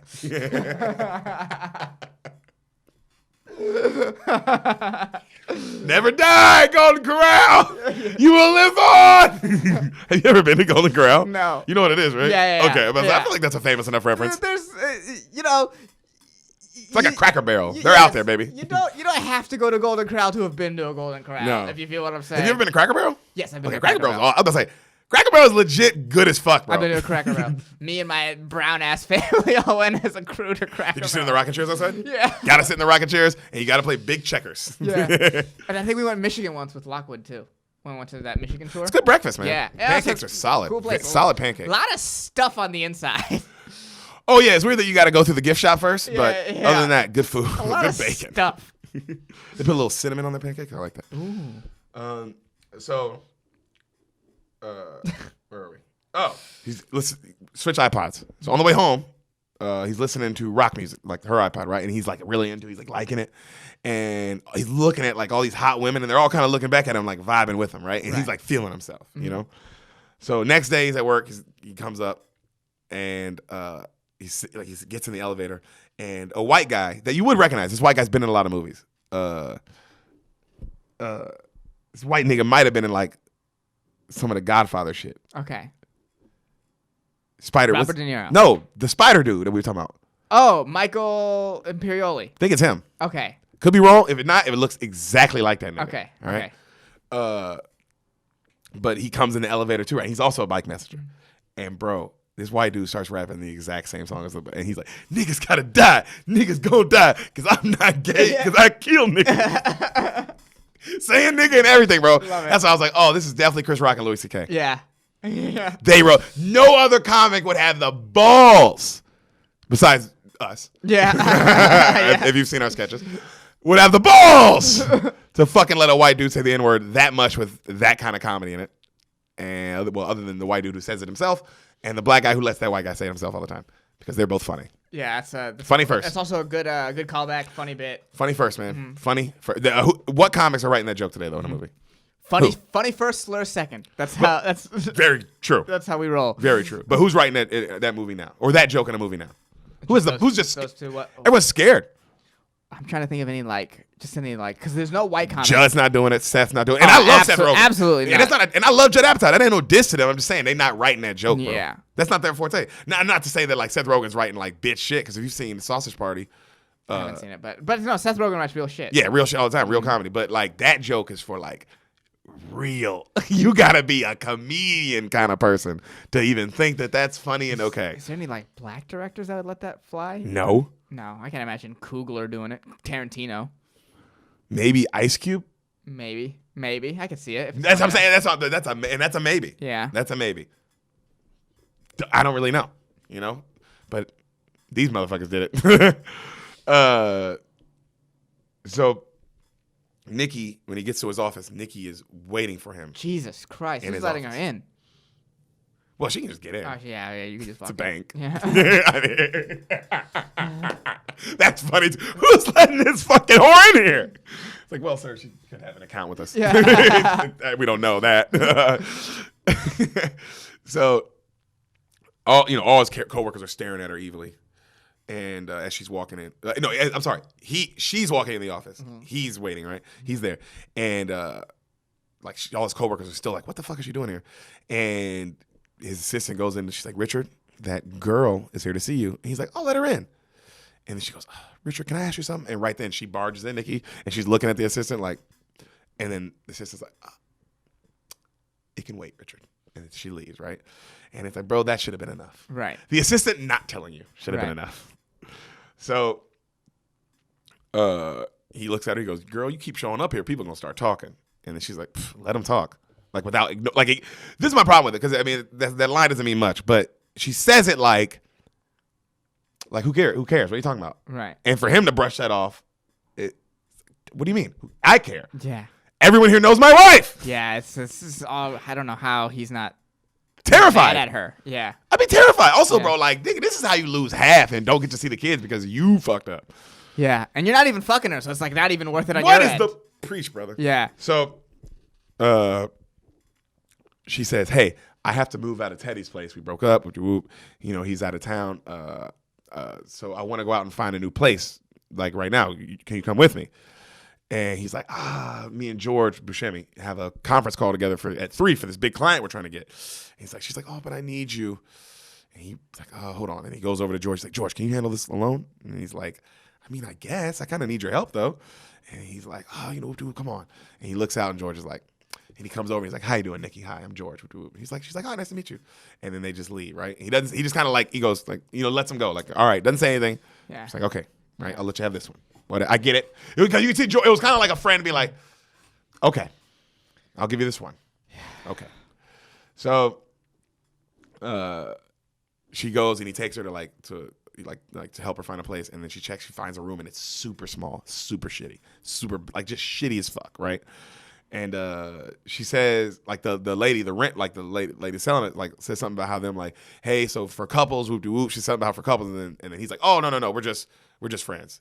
And the lady's like, just friends, huh? And he's like, yeah. And she looks at his hand. She's like, so that must be a Super Bowl ring. And he's like, I was like, yeah, you fucking idiot. You forgot? Did you forget? You're walking around with the sign on that says I'm married? That must be a Super Bowl ring is a really good line. I was like, oh, that's a good line, dog. Really good she line. She says something. She's like, you a Packer or a Viking? Or something like that, right? Yeah. And he's like, right? And then she's like, well, look, whoever's paying for rent, and she's like, it'll be me. And she's like, I'm sure, honey, but whoever's paying for rent, it needs to be on time, right? And then the Nikki girl's like, I can't believe I'm back in a place like this. And then right as she's about to close the door, the landlord lady goes, honey, this is where everyone ends up. And closes the door. Yo, I was like, this landlord lady's keeping it 200. Fire. So fire. Yeah. Bro, that is a good, that must be a Super Bowl ring then. Yeah. I forgot I'm retarded. That's what I'm stupid. It's me. Oh, what a dumb fucking idiot. God. What a dumb The fucking wedding ring idiot. on? Yeah. So the next day, he's talking to his boy George, right? And George apparently killed the call. Everything worked out. It was fine. And George is like, hey, you want to go get some lunch? And he's like, I already got plans. And right then, Nikki walks up. Hey, guys. And he's like, hey, what's up, Nikki? George is cool, bro. Buscemi keeps it so calm. Hey, you gotta be the friend. He's like, hey, what's up? He goes, hey. He's like, can I just borrow him for a second, talk to you really quick? Take 2 seconds. She's like, yeah. He pulls him over to the set. And he's like, hey, are you aware of what you're getting into right now? And he's like, what? He goes, Nikki's been here every day, man. He's like, yeah, we're friends. He's like, dude, friends don't look like Nikki. That's a friend being like, hey, dude, we all have friends. Yeah. Friends aren't tens, right? Yeah. Like, we look like they like came right out of a magazine. Right. What are you talking about? She's dressed like a whore. I mean, she's not. She's not super classy, but sexy classy. Right. You know what I'm saying? So, he goes, he goes, dude, you have 2 kids, and then then Richard's like, we aren't even fucking. He goes, oh, and Buscemi goes, oh, she's fucking you. You just don't know it yet. Good friend, bro. Good line. Good friend, bro. That's a nigga like, hey, bro, she's fucking you, dude. You're not even putting your dick in her, but she's putting her dick in your mind. Yeah. It's like this is like weird relationship stuff. Yeah. She's fucking you. Yeah, you got that dick cortex going on. Right. And then Chris Rock gets mad and he goes, hey. He looks around. He goes, you cheat on your wife all the time. I saw you cheat on your wife 2 weeks ago. I didn't say shit. And he goes, hey, that's different. I don't give a fuck. He goes, I can cheat on my wife right now and go home and kiss her and sleep like a baby. You can't. You're different. You're Captain Save-A-Ho. Yo, Buscemi says you're Captain Save-A-Ho. Fucking, that's my nigga, dog. Yeah. Buscemi, you're my nigga for life. You told Chris Rock he's Captain Save-A-Ho. That's really funny. And he goes, and that bitch, she knows it. That was the line though, like, because that was funny, but the part was like, she knows you're Captain. She knows what kind of dude you are. You know what I'm saying? She can smell it on you. You're a bitch. No, you're not like you're a bitch, but you know what I mean? Like, for this kind of woman, you'll bitch up. Yeah, you get played really easily. Easy. So Chris Rock's like, we done? Like, he's all mad. And then Buscemi's like, just be careful. And he walks off. Good friend. Mm-hmm. Never was like, I'm not gonna argue, dude. Right. Do your thing. Get divorced, lose your family. I'm still be your homie. That's funny. But because I'm still be cool with you, but don't look at me like what happened. Yeah. I told you. Also, bro, that's such a cold line to be like, hey, he's like, you cheat on your wife all the time. Yeah, but he says it so calm. Yeah, but I don't give a fuck. What do you mean? Some people don't care about that kind of shit. Yeah. I'm one of those people. Yeah. Also, I like he's like, are you man enough to cut off that part of your brain? Mm-hmm. You know, the part that's caring? It's not a nice way to live. It's a cold world over here. Damn, Buscemi kept it real. That's the realest you can keep it, bro. Shimmy don't. So he goes, right then he walks out and he looks at Nikki and he's like, Nikki, we can't do this anymore. She's like, what? He's like, this just don't look good. She's like, what are you talking about? We're not even doing anything. He's like, exactly. We aren't even fucking. And she's like, I know. He's like, but I feel all the guilt and we aren't fucking. which is like what you just said. Of Yeah. like, why I feel so bad and I don't even get to come. Yeah. So like, why am I making myself feel like this? What's the point even? Yeah. So she goes, Richard, I like you. I don't like a lot of people. And she grabs him. You're safe. Ooh. You don't want anything from me. And that's when my Sam goes off. Yeah, motherfucker, because you know exactly what he wants. Like you got him. And so she's holding his hand. Also, she's so mad at Chris Rock. It was so funny. She's holding his hand. And then they start like, which is also gross. They start walking. And he's like, well, where do you want to go for lunch? And she's like, I have a plan today. And she takes him to a car show. All right, super cool, by the way, super dope car show, and he loves it. They're having a great time. They're looking at all the sports cars. They're playing that game. Remember that racing game we did in Tacoma? Yeah. They're playing that game, which Yeah. I mean, by the way, guys, fucking awesome game. Yeah. We're at like car shows where like you actually, it ain't just like Need for Speed in a arcade kind of game. It looks like that, but you feel like you're really driving a motherfucking F1 Countach, car, yeah. whatever some kind of Porsche, some kind of Ferrari, nigga. And the seats vibrating, and you got a gear change at the right time. What was the that car shit's you said? fire. Countach. Is that a real car? Yeah. Okay, I've never heard that before. It's a car. Countach. So it's one of those fancy ones that rich people say Okay. and rappers. Okay. Oh, okay. I'll I'll fuck your man in the Countach. Yeah, I will. That's that Ladies. guy.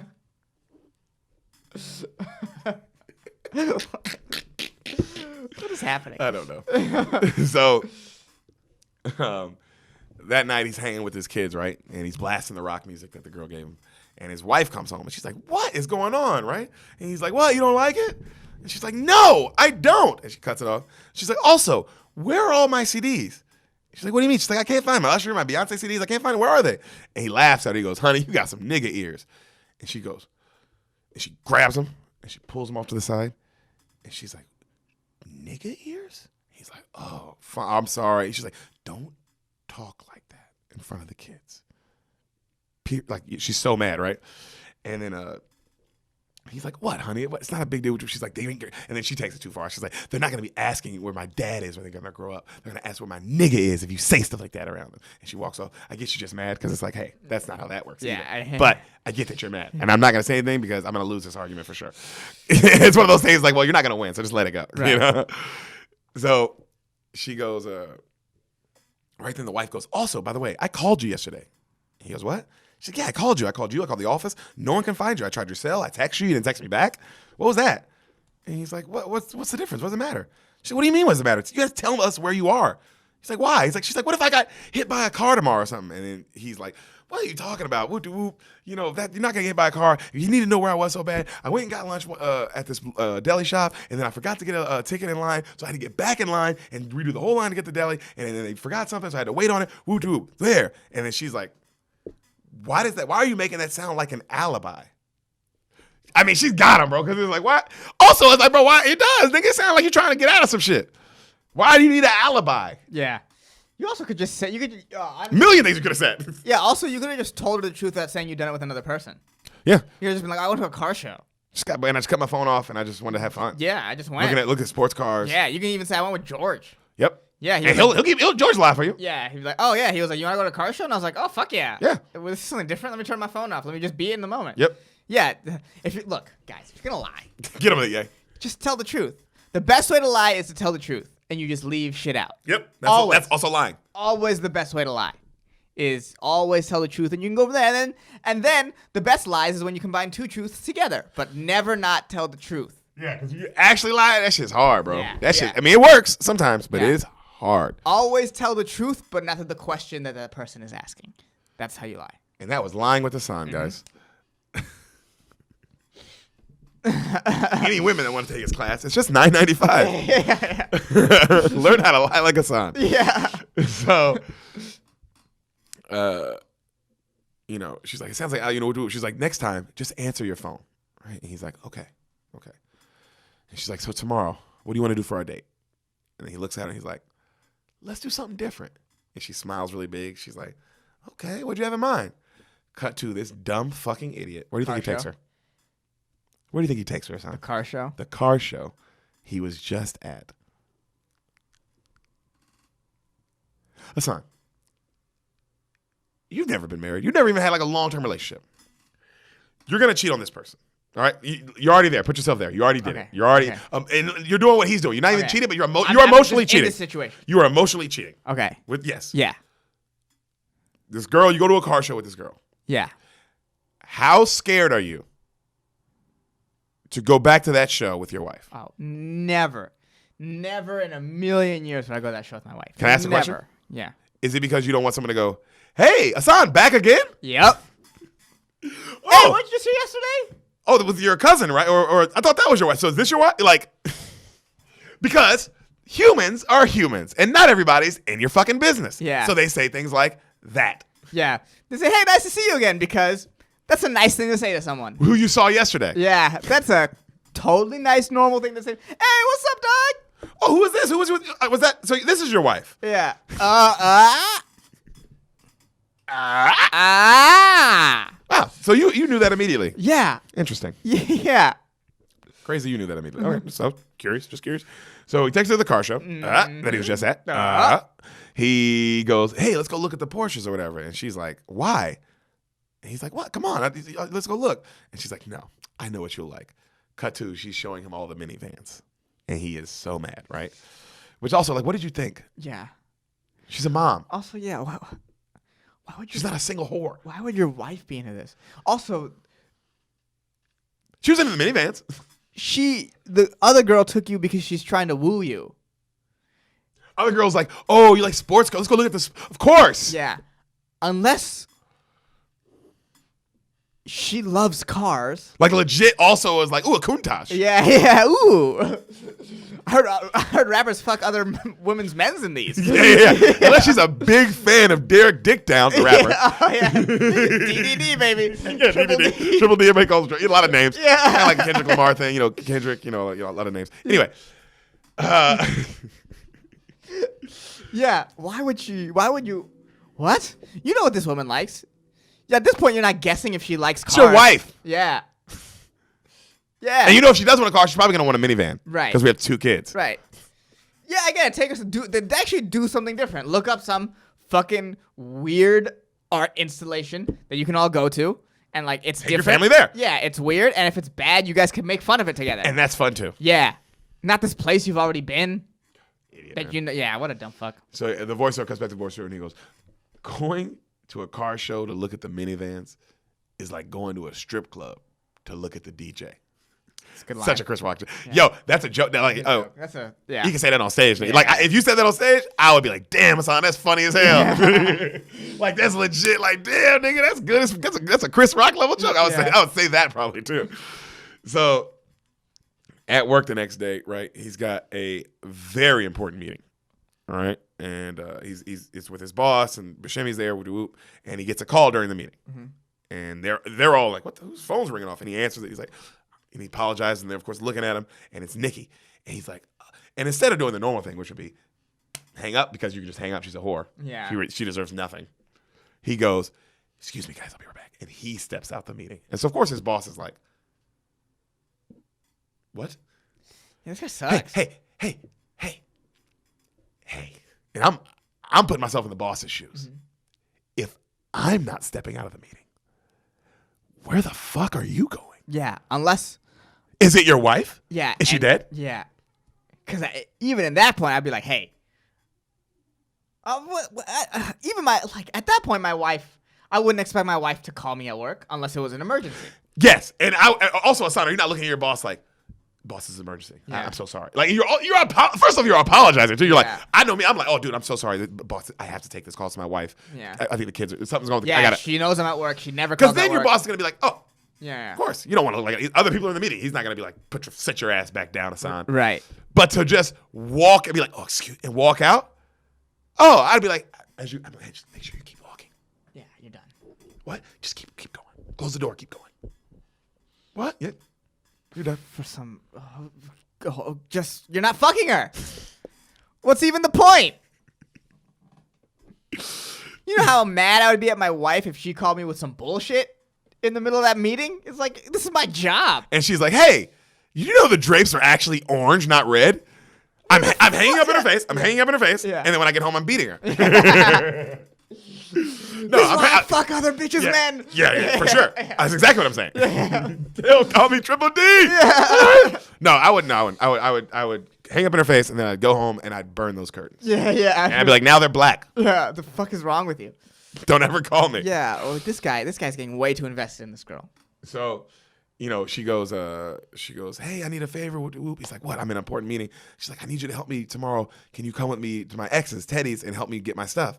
And he's like, oh, fine. I have to go. And she's like, okay, good luck in your meeting. And he hangs up. But I hated the good luck in your meeting because it's like, that's what she's on you're letting her think she's a girlfriend now. Yeah. What is wrong with you? So, cut to the next day. Yeah. And they're in a cab. He's like, all right, where's this guy live? And she's like, oh, not far. She's like, the shuttle leaves in like 45 minutes. He's like, shuttle? She's like, yeah, it's in D.C. He's like, I'm not going to fucking D.C. today. She's like, what? It's only a 30-minute flight. And he's like, are you out of your fucking mind? You think you're fucking crazy. You're fucking crazy. You think I'm going to get on a plane to go to D.C.? You are out of your fucking mind to think I'm going to get on a plane. You're fucking crazy. Cut to the planes later. Yeah. This guy's dumb. Buscemi calls. Richard, where the fuck are you? You know I need you on this deal today. Get here. Now we need to be going over everything. He's like, hey, I'll be there soon. You know we got everything ready for it. We'll be fine. I'll be there, right? He's like, you fucking better be, Richard. Hangs up. It's the meeting they've been preparing for this whole. It's what the meeting yesterday was about this meeting. Yeah, okay. So that's how you know they've been building up for this the whole movie. So that's why this is the meeting. Shit, I don't like him. I don't like him at all. God, this is your work. This is your job. This is how like you provide for your family. What are you doing? Also, you're fucking over Buscemi. Yeah, you're fucking because that's what we make. Because hey, bro, you're fucking. We're partners on this. What are you doing? If this goes bad, they're gonna. I get in trouble too, dick face. I get why Sam fucking paused the movie. Oh, she's just yelling at it. Yeah. So, which one of these guys was in this relationship? Out of Louis Rock, which one of these guys was in this fucking relationship? I'm gonna guess Rock. Maybe Louis. They're both kind of these guys. I think it's half and half. Yeah, they're both kind of these guys. Yeah, oh, really? Yeah. Hardcore. So he looks at her. He goes, "Hey, we're leaving at 1 sharp. I have a meeting at 3." She's like, "Okay, no problem." Yeah. You know what's funny? What? The whole time I was thinking, like, man, this is almost me, except I wouldn't blow off work like this. No, this is not. Yeah, this is almost you, but the problem is the work. That's where because I know you. This is almost me. You've seen me with a woman like this. Yeah. Did I ever miss a show? No, that's the thing. Was I ever late to it? Let alone missing. Did I ever be like, oh, that was close, Derek? Yeah, no. Bro, and he seen me go through the ringer with the girl where I was doing shit like just dumb shit for a bad person. You know what I mean? Yeah. Missing work? No. What? You're fucking mine? I left my family. In Memphis, come to California. Yeah. I'm not missing shows for some hoe. Yeah, that's not happening. Not happening. That's not happening. So she tells him, she's like, okay, we'll do it. They get to the house. The house is in the hood, by the way. Right. Right? Like police everywhere. She tells him, he's like, how did you meet this guy? And she's like, oh, I used to date his brother. Another sign of I love the writing too because that's just a subtle thing of like we're letting you know this is the worst person why are you ever. helping this fucking person out? So they get in the place, and the place is super dope. Like it's one of those like swanky place, like when you like it's in the hood, but you open it up, and then it's like, oh, this is super nice, right? And she's like, I'm just gonna grab a few things, and then we're gonna go. He's like, I don't care, just hurry the fuck up. Like Chris Rock, like he's on her ass. Let's go. So he's like, man, Teddy. He's talking to himself, man. Teddy doing good. This place is nice, damn, right? So he looks up. She's taking off her shirt. She's got a bra on, but not. So and he's just like. And she's like, ooh, I like this. And she's like looking casually for what sweater she's going to wear, taking her sweet ass time. Right. But I mean, damn, she looks good. I would also let her. This person. And then they start talking, right? And they start talking about Biz Markie, the rapper. Right. Okay. And they start saying, they're like, oh man, they're like, and nothing. And they start talking about his hits. And then they both go, and nothing's better than you. You got what I need. What's happening? And they're singing together. But you say he's just a friend. But you say he's just a friend. Oh, baby, you. And then the real song kicks in. You got what I need. And the Teddy comes in. You see a doorbell, and the guy comes in. It's Omar from The Wire. Oh, my God. That's Teddy. Yeah, so you can imagine how scary he looks. Fuck. The fucking slash on his face. Yeah. What's his name? Michael something? And yeah, he walks in. He's a great actor. Yeah. And he's also not, you tell like, bro, this guy gets in the character even for a small bit because he's like, oh, this guy has range too, because he's crazy range. He's in this. He's gay in The Wire. He's gay in The Wire. He's scary. He has a great arc in Community. He's funny too. Oh yeah. Wow. I didn't know he's funny too. I didn't know that. I didn't know he's funny too. Great. But this guy, Omar's awesome. I mean, it's funny that I've never seen The Wire, but I know he's Omar from The Wire. That's everybody knows that. So, Omar coming. Yep. They go, Teddy, calm down. You know, he's got that fucking that gangster face on. And they're like, Teddy. He's like, how the fuck y'all get in here, huh? And they're like, hey, it's okay, huh? Who the fuck is this nigga? Who the fuck are you, huh? Oh, you fucking him? Huh? You the new nigga, man? That's you? You the new nigga, huh? And he's like, oh, no, I'm not the new nigga. I'm just a friend. Hi, I'm Richard. Bam! He knocks him out. The song kicks back in. You got what I need, huh? You fucking him. He's like, huh, motherfucker, huh? Thug life, nigga. Take the boot, nigga. And he's kicking him. Take the boot. Chris Rock's like, ah! Right then, police come up. They're like, oh my, hey! They bust him. Hey, what's going on in here? Hey, what is going? Because they were like passing by. I'm like, what? Hey, get on. He's like, get off me, huh? Get on. And he fucking punches one of the cops, right? And the cops start beating the shit. And so now Chris Rock and Kerry Washington are like, as they're watching this cop brutally beat Teddy as he's screaming, thug life, nigga, thug life. And then they run out of the room, right? And as they're running down the stairs, they hear, pop, pop, pop, pop. And they just look at each other. And that's the scene with Omar from The Wire. Yo, I thought that was fire, nigga. The gunshots at the end, you're like, oh my God. What just happened in there? What the fuck is going on? Oh, man. Also, that'd be getting your ass kicked and keep yelling thug life is so funny, bro. God damn. And this is how you end up on the news with your side piece, who's not really your side piece. And you're in D.C., you're so caught? Yeah. You were in a different place? Yeah. What? What's going on? During work? What? What the fuck is wrong with you?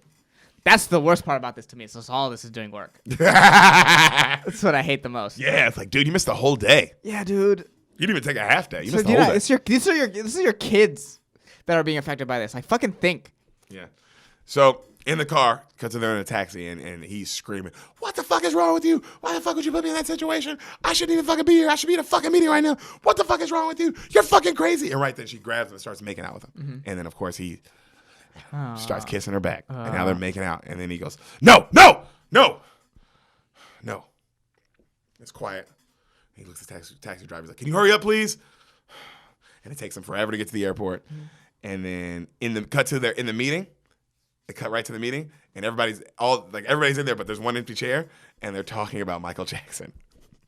Well, I think Joe's to blame. Like, they're all having that conversation, and they're waiting for Richard. That's comedian shit. Yeah. It's like, oh, that's a Good subtle callback. Good callback. So the boss, of course, the big boss is so mad, and he looks at Buscemi. He's like, where the fuck is he? Right? And Buscemi's like, and then Buscemi's assistant comes in. She goes, George, you have a call. It's Richard. He goes, oh. He goes, guys, Richard's on the line right there. He's probably just right outside. Let me go answer this. Also, how bad do you know that it's a call? Yeah.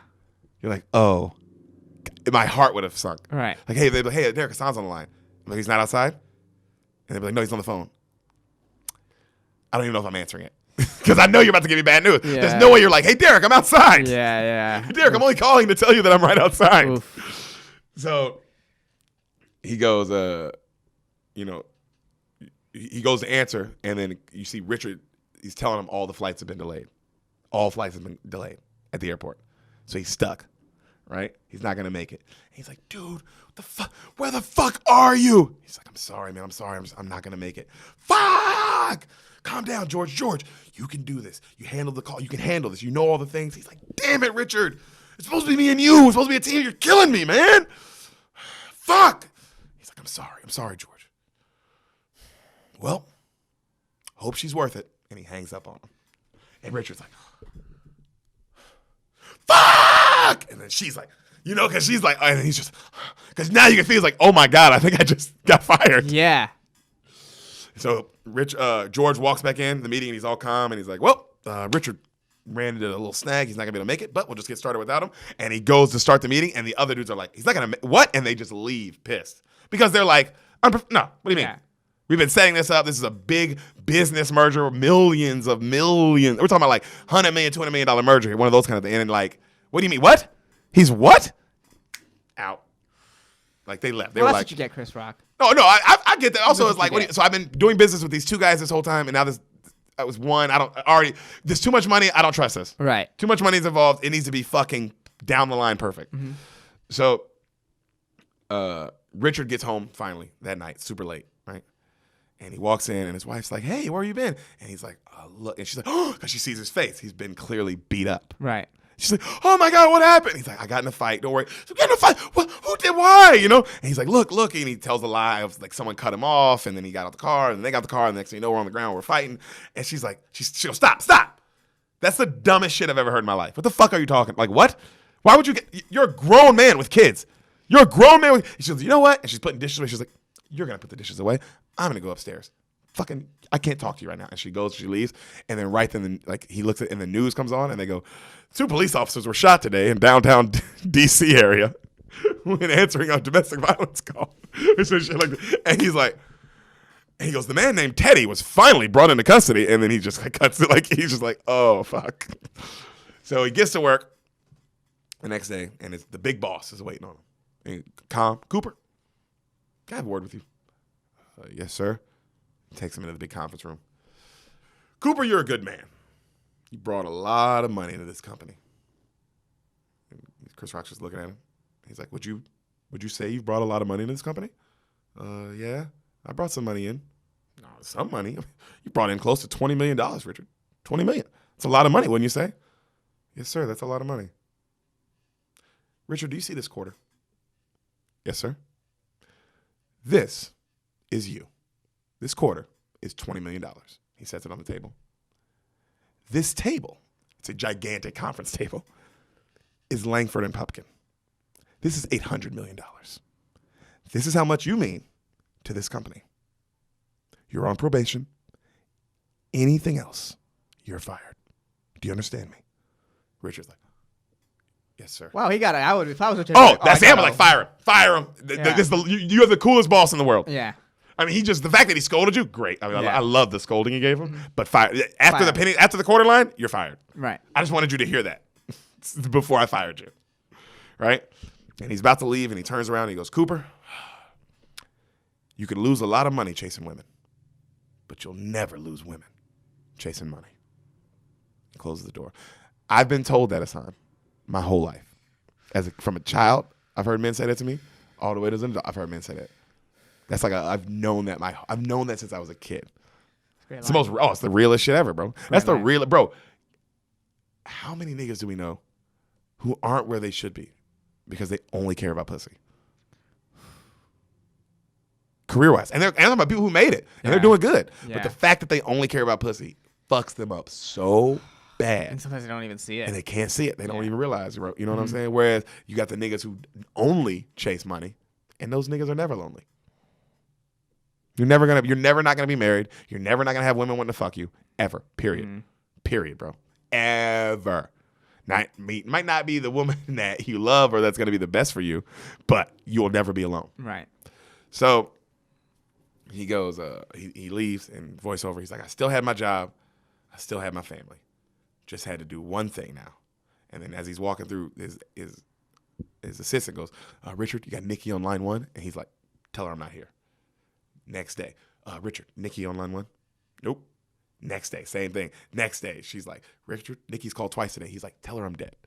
Tell her I'm dead. He closes his door. And she's like, the assistant's like, oh, like, yeah, you know? So cut to him. He's with his family. He's just bored as shit, spending time with them doing lame, boring family shit, all right? He, the next day he's at work on his lunch break, and he goes to a music store just to wander around. And he bumps into his old college best friend, Nelson, who is the receiver from The Replacements and the leader and the drumline guy. Okay. That actor. Okay, right? yeah. So Orlando Brown? Bloom. Orlando Bloom. It's Orlando Bloom. Okay, Orlando Bloom. Orlando Bloom. Yeah. And so him and his homie Orlando Bloom talk. Yeah. And he goes, Orlando Bloom's like, guess who I saw? Gimli. Yeah, I'm a nerd, nigga. I'll name everybody in that fucking book. So he goes, guess who I saw? And he's like, I saw Nikki. He's like, what? He's like, yeah, I was talking to her. She said she saw you recently. Y'all been hanging out. He's like, oh, okay, yeah. And he's like, yeah, man, she came by. Man, and then he was like, man, it was cool to see her. Whoop de whoop. He was like, man, she was looking good too. I mean, damn, she looked fine. She was so fine. It would have been bad if I didn't have my medication, probably. You know what I mean? Considering how we broke up and all, it went really bad. But yeah, man, she was looking good. Her skin. Oh man, I was just watching her. God, I mean, at one point I kept watching her, and then I realized, I was following her, and it'd been like 30 minutes and shit. But man, it's Nikki, right? Like he just saying shit to make us sound like a crazy person. Yeah. He goes, but I've been staying away. I've been doing good. Getting my life together. Anyway, it's good to see you, brother. If you see her again, tell her I said hello. Actually, no, don't do that. I need to go. He like leaves, right? So the next day, Nikki doesn't call. Right? He asks, he's like, did Nikki call today, his assistant? And she's like, no. I think she got the point, right? She's all happy. And he's like, oh, he's all sad. So, and then he goes in his office and he throws ones at his window all sad, like, reminiscing about the whore that he never fucked. Yeah, that fucked up his life for no reason. So the next day, he goes to her job. Right? She's a hostess at a restaurant, because she's a whore. And to all the listeners out there who are hostesses at restaurants, you know who you are. And you know what you are. Be a waitress like a real woman. Why?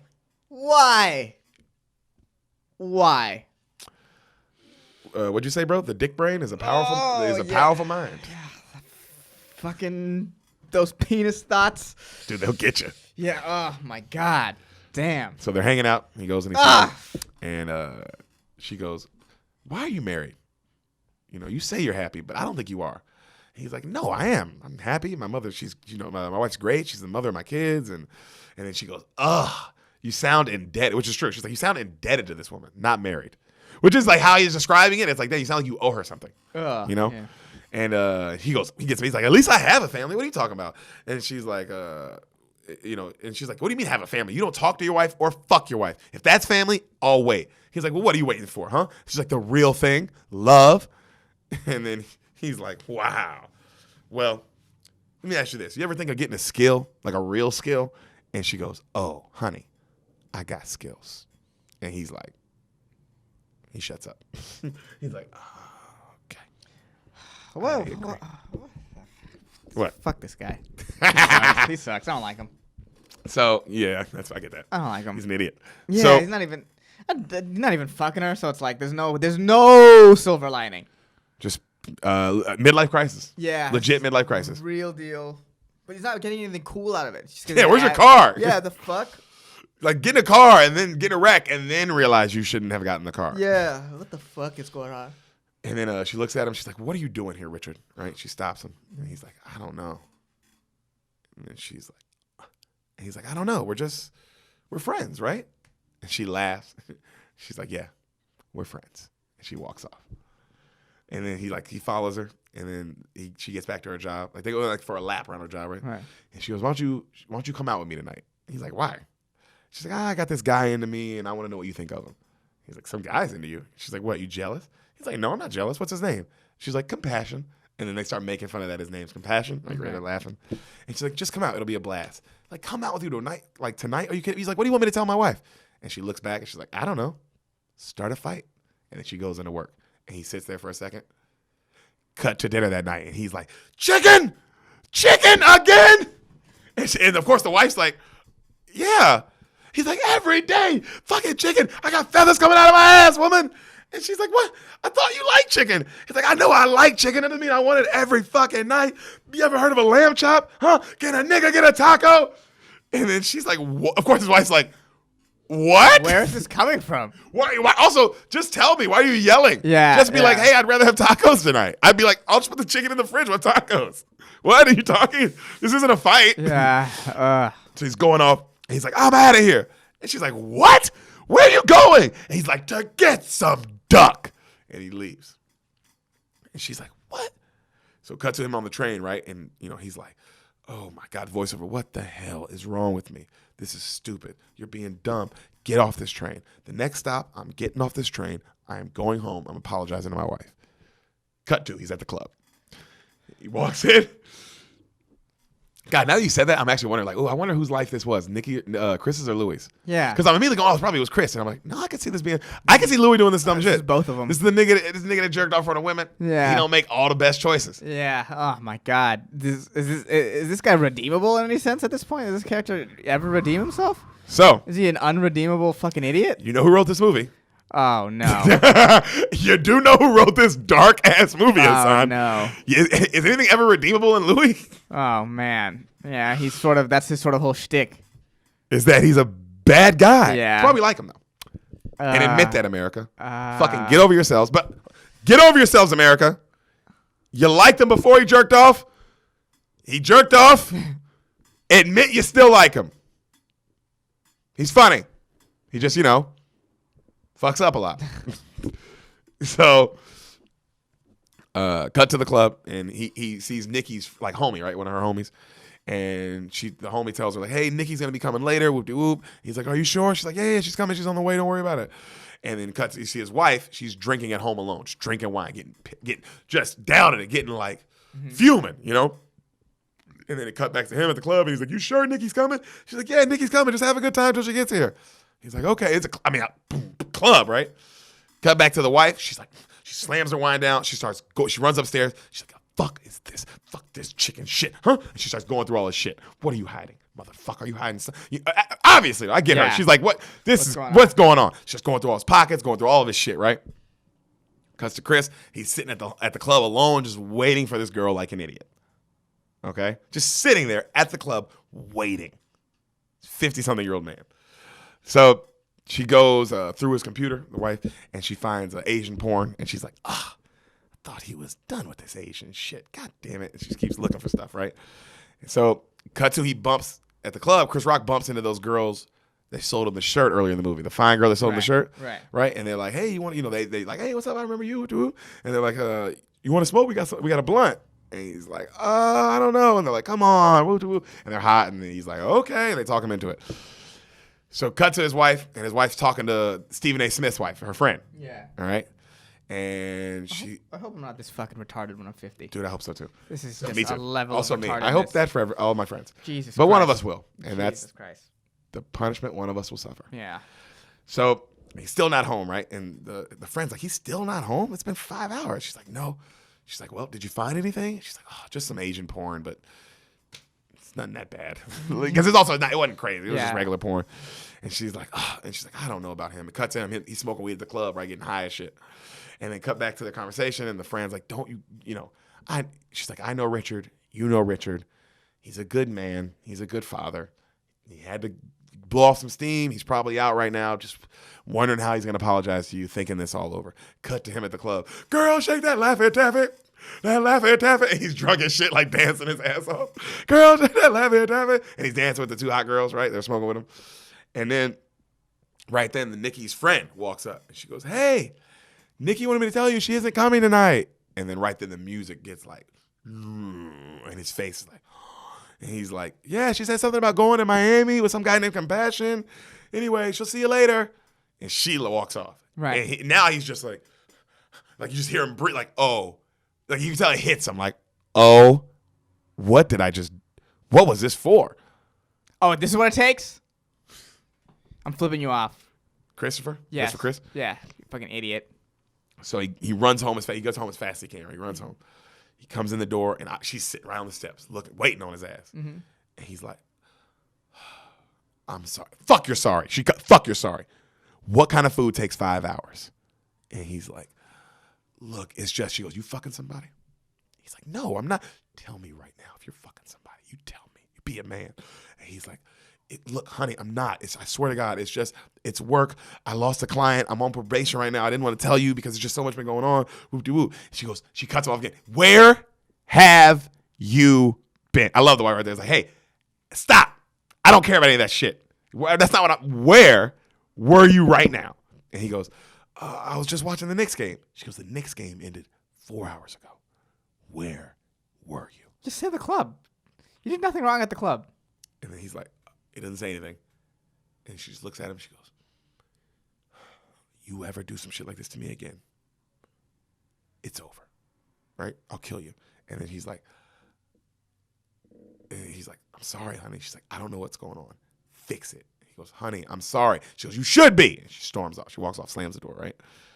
So he calls Nikki the next morning and goes to voicemail, right? He's on his way to work and he goes, Nikki, this is Richard.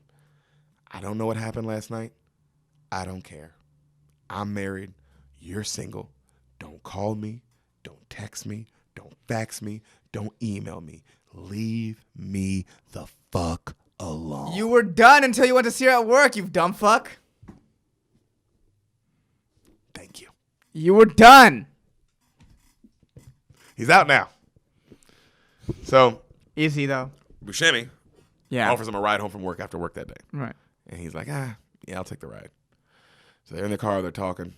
And then he's like, I don't know what I'm going to do, man. Brenda's so mad. Fuck. He goes, dude, I'm actually scared. And then Buscemi stops the car. He goes, look, this is what you're going to do. You're going to get a babysitter. You're going to take her to a nice dinner. You're going to take her to a movie. And then you're going to take one of these. And he opens his gloves apartment. And he grabs some Viagra. And he hands him a pill. And he goes, and you're going to fuck her like a porn star. And he's like, what? You keep Viagra in the glove compartment? And then Buscemi goes, hey, I may not look like Brad Pitt, but I can fuck like him. Hilarious. Love him. Love Buscemi. Shimmy, shimmy, shake. You should have hit it with the shimmy. Shimmy. And then he goes, give your wife a good time and stay away from Nikki. And then he looks at it. He's like, I will. He's like, you got a good wife, man. All right. And then right then, Buscemi takes one. He goes, what the hell are you doing? He goes, I got a date with the intern tonight. She's 23. Damn, I should probably take two. And then he goes, Chris Rock's like, and you're happily married. And he looks at him and goes, 17 years. Hey, you got to know who you are. Yeah. He knows who he is. Yeah. He knows who he is, bro. And he goes, Chris Rock gets out the car and he goes, say what you want about him. George is a pig. Oh, he cheats on his wife. Oh, he's a bad guy. But unlike our therapist, he's actually married. So I'll take his advice.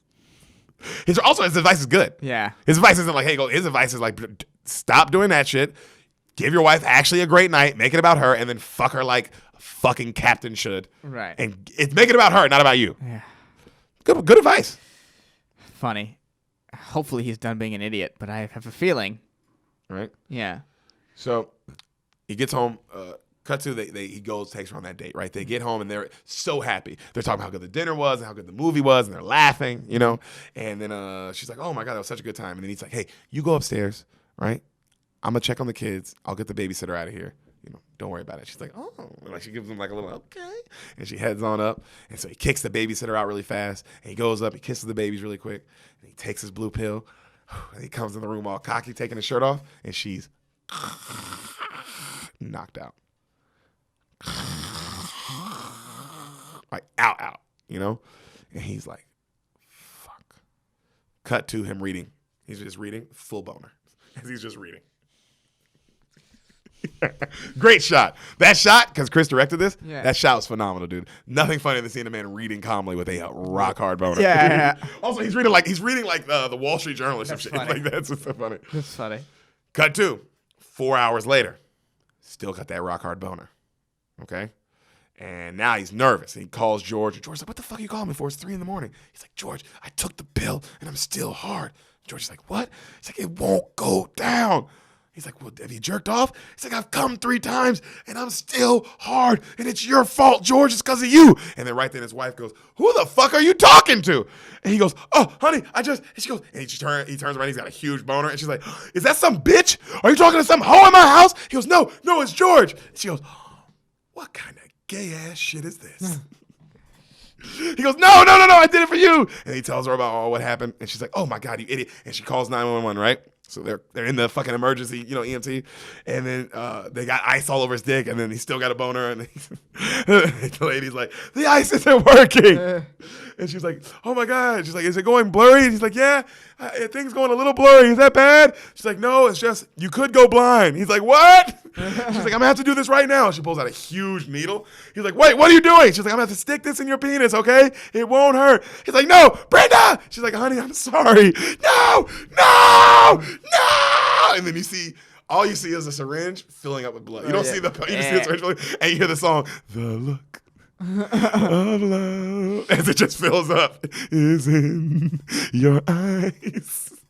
That's a dark shot, dog. Jesus Christ. Oh, but he deserves that. Yeah, he deserves that. You deserve all of that, bro. Yeah. You deserve all of that.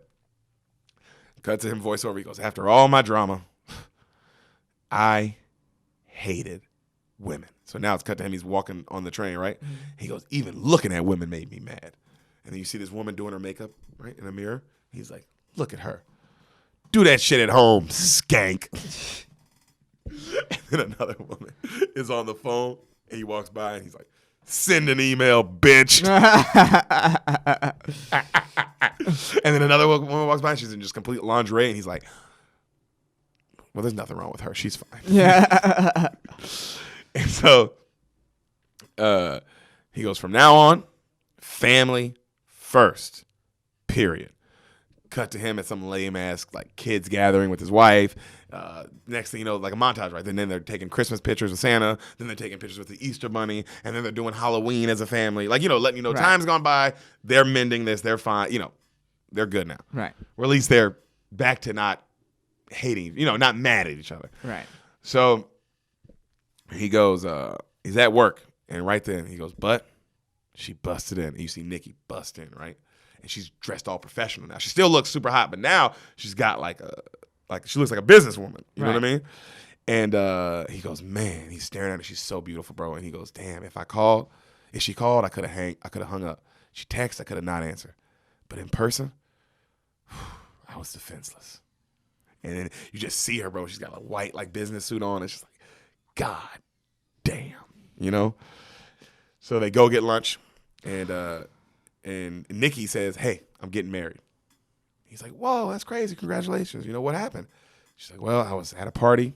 I was talking to a guy, and this 22-year-old hot thing walks by, and he looked at me, and he was like, I got to go do some blah, blah, blah. And it hit me. I'm 32. I'm now the old bitch in the club. That's now me. That must be a hard realization for actual women. Because I was like, for us, it's like we don't, I can't relate. I mean, I can get it because I get it, but I don't relate. I bet women will, there's got to be some women out there who are like, fuck, that is a hard day. Oof. That's a rough night. It's a rough realization. Because it comes like a night like that, like a night out of nowhere. You're 32, you're still, don't get me wrong, I mean, the woman is the sexiest woman of all time. Right. But now, you're not club hot no more. No. Now you're hot in a business suit. Right. You know what I'm saying? It's a different kind of hot. So, Richard is he's playing that game with his cut to, oh no. So, I'm the old bitch of the club, right? And she tells him that, and then she goes, and then I met Sean and, my new fiance, and I said, I'm gonna make this work. And we get married in June. And I want you to meet him. And he's like, okay, I'll do that. So cut to he's playing that game with his daughter with the tie on his head, right? He's having fun. And he tells his wife, he's talking to his wife, and he goes, hey, guess who I ran into today? She's like, who? She's like, Nikki. You remember her? She's like, yeah. She's like, she's getting married. We'll do it. She's like, oh, good for her. It's like, yeah, I thought so too. She's like, oh, we might all have dinner one day or something. She's like, yeah, we might do that. Just casually. You can tell he's over it too. They're just talking about it now. So it's like, oh, everybody's over this. Right.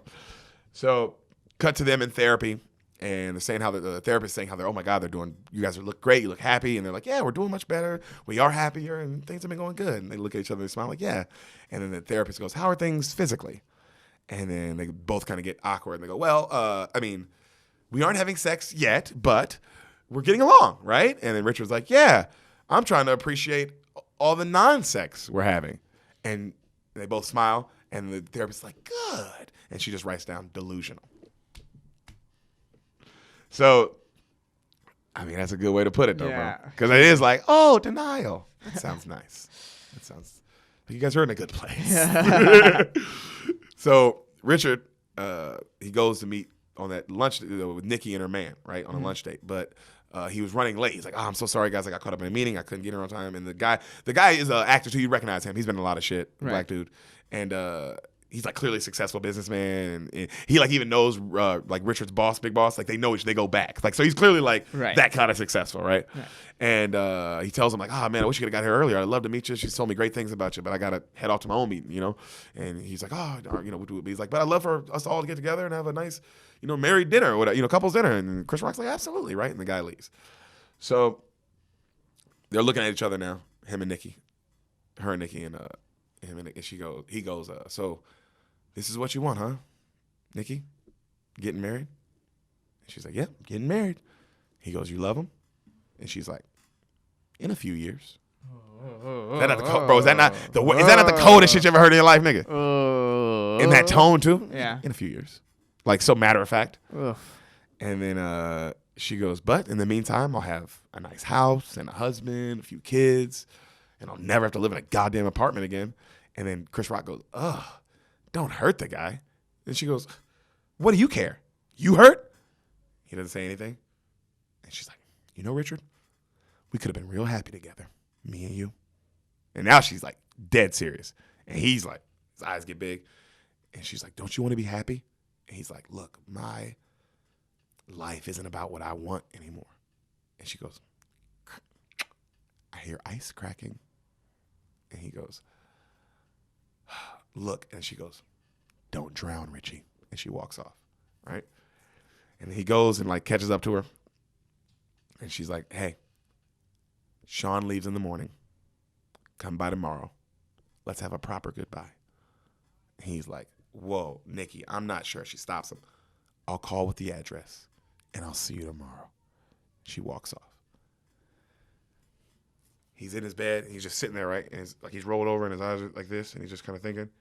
And then his wife's kind of looking up, and then she's having her own thoughts. This is a great scene. She's having her own thoughts, and then she kind of goes, like she convinces, like you don't see her say anything, but she's like, and she rolls over to try to like have sex with him. She's like, hey, you still up, baby? She tries to grab him, and then he pretends to be asleep. All right, very powerful scene. That. Oh, God damn, dude. This is never ending. This is just never ending. That's how relationships are. It's just never ending. Voiceover. The next morning, he's going into work. I didn't know what to do. I didn't know. People always say life is short. You might get hit by a bus tomorrow. That's bullshit. You ain't getting hit by no bus. And life is long. And the choices you make, you might have to sit with them for 50 years. That is life. Oh, bro. And when two people admit that they're finally attracted to each other, nothing can stop it. And I mean nothing. The relationship must play out for better or worse. That is the most real shit of all time. If I think you're attractive and you think I'm attractive, it's happening. Right. Something's happening. Now, for better or how it goes, how it goes. But ain't no stopping what's about to happen. Right. That shit is like, wow, I've never thought about it that way, but that's so true. That's so true. When two people like each other, it's a wrap. There's nothing no one else can do to stop it. Right. I can't tell you to not like me. It's only gonna make you like me more. Right. That's a good point. You know? So he goes to CVS and he asks the lady, he goes, hey, do you have any condoms? And the lady's like, what? And he's like, oh, condoms. And she's like, oh, condoms. What kind of condoms do you want? And he goes, the quiet ones, please. You're 50 years old. Just get condoms, you fucking idiot. So he gets some rubbers and he goes to her place. As he's going up the elevator, he looks at his wedding ring, takes it off, puts it in his pocket. He goes in. Door's unlocked. Nikki, I'm here. I'm in here in the back. Closes the door. He comes in. She's in lingerie, just lotioning her legs. I mean, I'm looking like heaven. Actually, like what I imagined heaven to look like. And she's like, hey, can you help me? And he's like, can you put some on? And she he puts it on her back. And she's like letting him rub. And then she turns and she kisses him. He kisses her back. And then she walks to the bedroom, right? And she goes, you mind if I keep my heels on? She has on high heels. I know. Bro, dick. Bing! Yeah. Good Lord. Good Lord. Good Lord. Do you mind if I keep my do I mind? Yeah. I'll go for it. I'll keep my shoes on. Yeah. Do you mind if I keep my Nike Red Moon Rockets on? So she lays on the bed, right? And she's like, I thought you weren't scared, Richard. Come here. He's like, I'm not. I'm just taking it all in. She's like, take it all in a little closer. I won't bite. And you remember the rock music from earlier? That starts playing. Dum, dum, dum, dum, dum, dum, dum, like slowly. Dum, dum, dum, dum, dum, dum, dum. And then he grabs her legs, and she's like, I'm going to miss you. He's like, I'm going to miss you too. And she's like, well, then what are you waiting for? And she's like, she kind of, when a girl raises up, and then he slides those panties off. Also, her raising up. I mean. Yeah. God. She slides the panties off. Song, I'm not gonna get tired of you. He keeps getting louder. I'm not gonna get tired of you. He gets the panties all the way off. He goes like he's about to start eating her pussy. She goes, wait. Take your clothes off too. He's like, okay. He leans up. He's like, I'm not gonna get tired of you. Takes off his jacket. Undoes his tie. Pulls it at his head. Looks over. In the mirror, he sees himself. and his tie looks like how he is when he plays with his daughter. Kids. Oh. And he's like, and she's like, Richard, hey, Richard, I gotta go. Richard, don't. I'm not gonna get tired of you. Richard, I gotta go. Richard! Then he runs out the house. Okay. Life is about the choices you make. Some are made for us. As he's running home. Can't choose when you're born. Can't choose your family. You can't even choose who you love. But you can choose how you love. Gets home. He busts in his house. His wife's like, Richard, what are you doing here? You okay? What's wrong? Why are you home so early? Is everything okay? And he's like, honey, it's fine. She's like, you're scaring me. What's going on? Why are you here? And he's like, oh, I missed you. And she stops and she smiles and she's like, I missed you. She's like, oh, honey, what's wrong with us? What's happening? And then he's like, I don't know. I feel like it's my fault. And she's like, no. She said, I feel like it's my fault. And he goes, no, it's not your fault. It's mine. He's like, I'm the one doing this. And then he goes, and then she looks at him and she goes, is it too late for us? And then I don't know if you've ever heard the song Fire and Ice by Rick James. You turn on my fire, baby, and you kiss my lips when you turn on. Well, the way I'm bringing it up, the song's a duet. Okay. So Rick James sings, the girl sings. Okay. Rick James sings, the girl sings. All right. So right then he goes, the song kicks in, and you hear Chris Rock go, but it's in Chris Rock's voice, not Rick James. He goes, baby. Like that, right? He goes, I'm so sorry for being cold. I like being married, but sometimes I feel like the walls are just closing in on me, you know? And then and she goes, and then the wife, she's also talking in that voice. She's like, I'm just around here trying to be the woman that you need in the every life, the every woman for the every man. And she goes, but lately, you've been cold as ice. Like that, right? And then he goes, but look, honey, and he says some shit. He goes, I know this ain't easy, but I miss what we had. And then she goes, you miss what we had? Well, then how come we don't fuck anymore? He's like, well, you're the one on strike. And then she's like, no, I'm not. Yes, you are. And he's like, but baby, I want you. But for so long, every time I touch you, you act like something's wrong. But I still want you. And they look at each other. He's like, where are the kids? She's like, they're gone. Well, in that case, we should be making love all night long. And they're singing at each other all night long. And then they start making out, right? And they're making out super hard. And they fall on the couch. Voiceover. I lied to Nikki. I know what I want. A woman that I love more than anything in the world and that loves me back. A woman that I can go to war with. And I know she's willing to drag me and my kids out alive. Nikki was a great fantasy, but in reality, I think I love my wife. So long.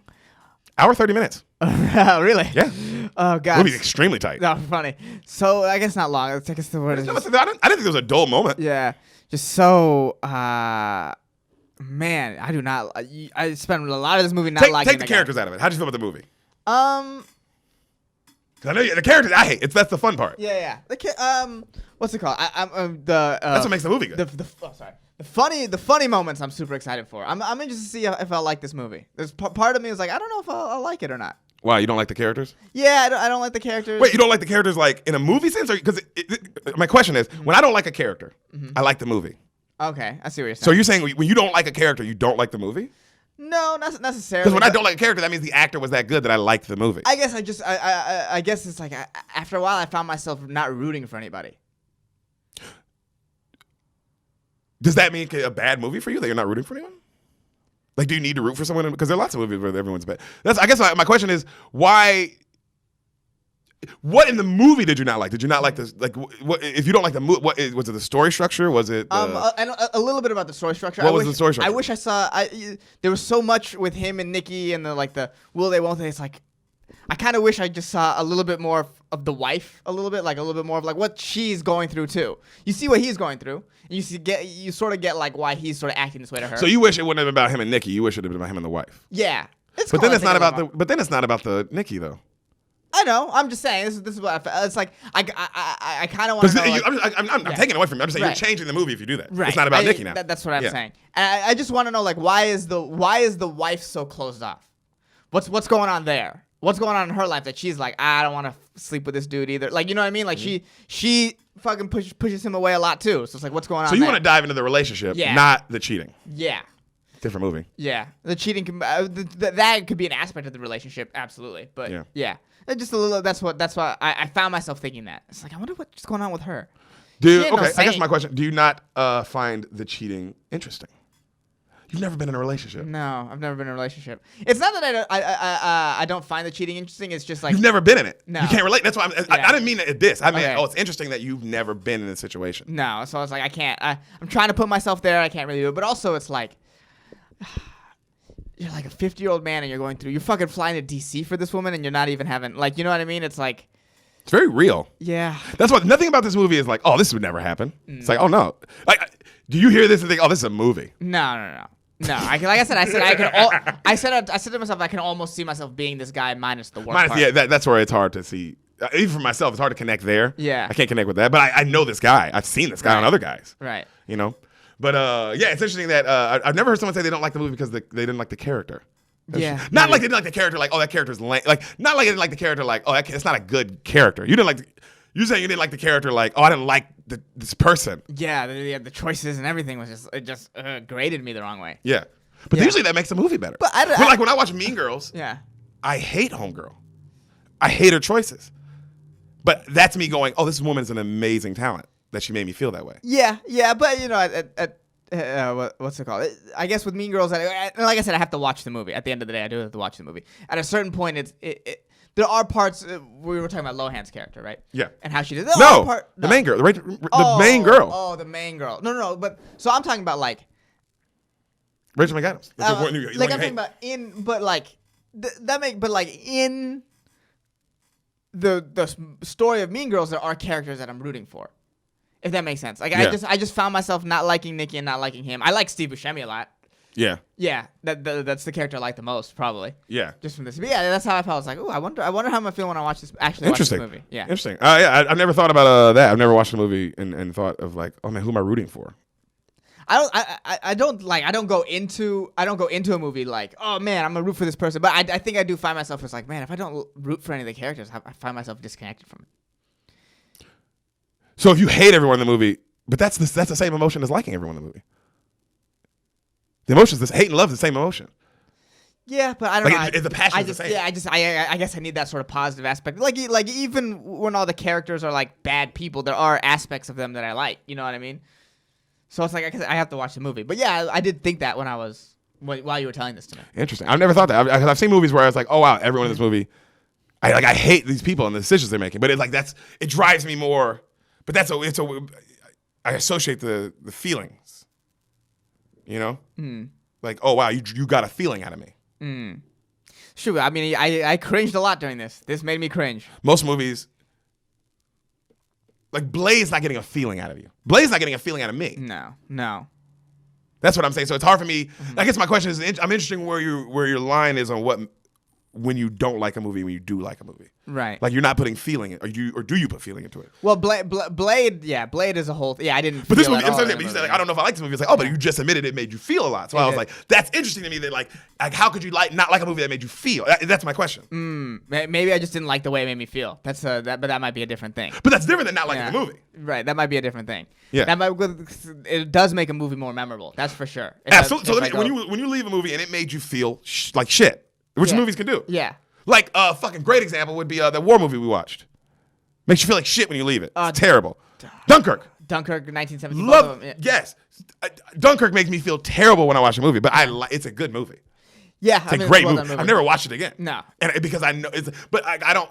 That's my point. Is like I guess is my feeling in that movie was feeling like, oh, I didn't like this feeling, and I walked out going, I don't like how I feel. Maybe that's a better way of putting it. And I did think this while I was watching it too. It's just like, man, I can't believe I have to watch this and feel all this again.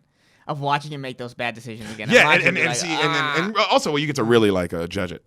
Yeah, you get to really judge it when you see him doing it. I genuinely that was the part. That was a part of me that's like, oh damn, I'm gonna have to watch this and just be like, Yell at him. Yeah, yell at him. Yeah. This is a yell at the screen kind of like horror movie. Yeah. It is. It's just, yeah. I guess that's what I'm not looking forward to at all. I get that because that was my feeling of like this movie doesn't incite. It makes you feel something. Right. Now I will agree with you that it might not be a good feeling. No. This movie does incite. Like Sam we watched it this morning. She was like, ah, But I think for a movie, I mean, we're just talking movies now. Right. Now I'm not. I think if I was making a movie, I'll take that over nothing. Than nothing. That's Yeah. If you leave and I got you feeling like, oh fucking god damn it, it's like I won. Yeah, you feel. I guess that's as a movie maker, that's what you want. You want them. It's better that they feel something rather than nothing. Yeah, that's so. I'm curious to now if when you watch it, if you like the movie. Yeah. Or if you're like, oh yeah, I hated him, but it is a good movie. Like he did a good job of inciting feeling in me. Like, oh, I hate these characters and I hate that they're doing this. Or if you're like, oh, it wasn't a good movie. You know what I'm saying? Because I want to see if you actually think like, oh, it wasn't actually a good movie, start to finish. Yeah. Well, I might be confusing me not liking the people to be like, oh, it's a bad movie. But you might watch it and be like, actually, it wasn't that good of a movie. Like it really wasn't flowing like I thought it should have. Right. They did a good job keeping it tight. Yeah. Hour 30. What's it called? Our version of it took longer than the actual movie. Oh, which yeah. also made me think like, oh, is it really this long? No, we were talking. Yeah, we did a lot. But this movie incites feelings.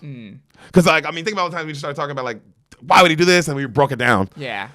And and it's crazy because when I was watching the movie, we were doing this. I was like, why would he do this? What is?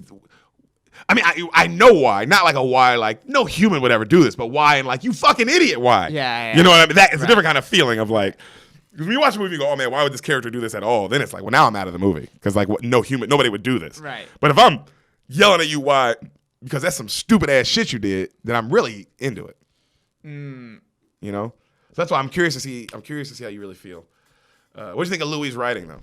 I mean, the comedy is great. The callbacks is just tight, and like the characters are like very Louis-esque. Yeah, I thought you could when you know that Louis got his handprint on it, you see the fingerprints all over the movie. Yeah, the characters are very Louis-esque. Oh yeah, sure. I really think this husband's more Louis than it is even Chris. It feels more Louis than Chris. You feel it too. It feels more Louis. It feels like some of the decisions that this guy makes are very Louis. Dumb and very Louis. Yeah, very Louis. Like even the decisions he makes in Louis, like the same kind of decisions where you're like, vibe. This is a dumb decision. Then why would anyone do this?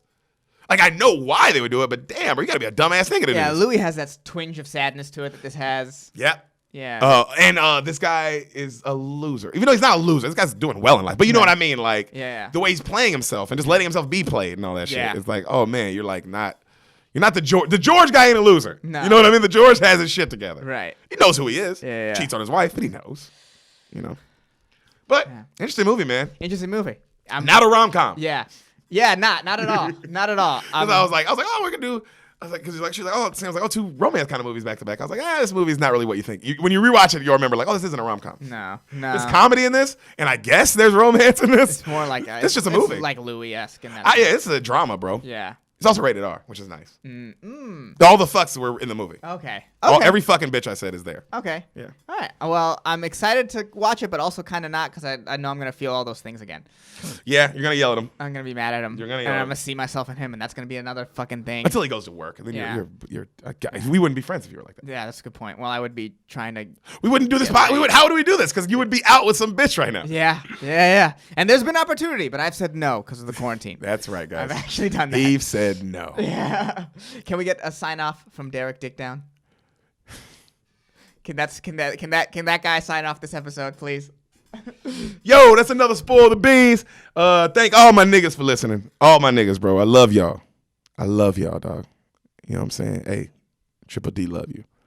And to all these fucking stupid ass bitches listening, just know what it is, bro. Check your man, check his phone, because I'm in that bitch. I'll fuck your man later, baby.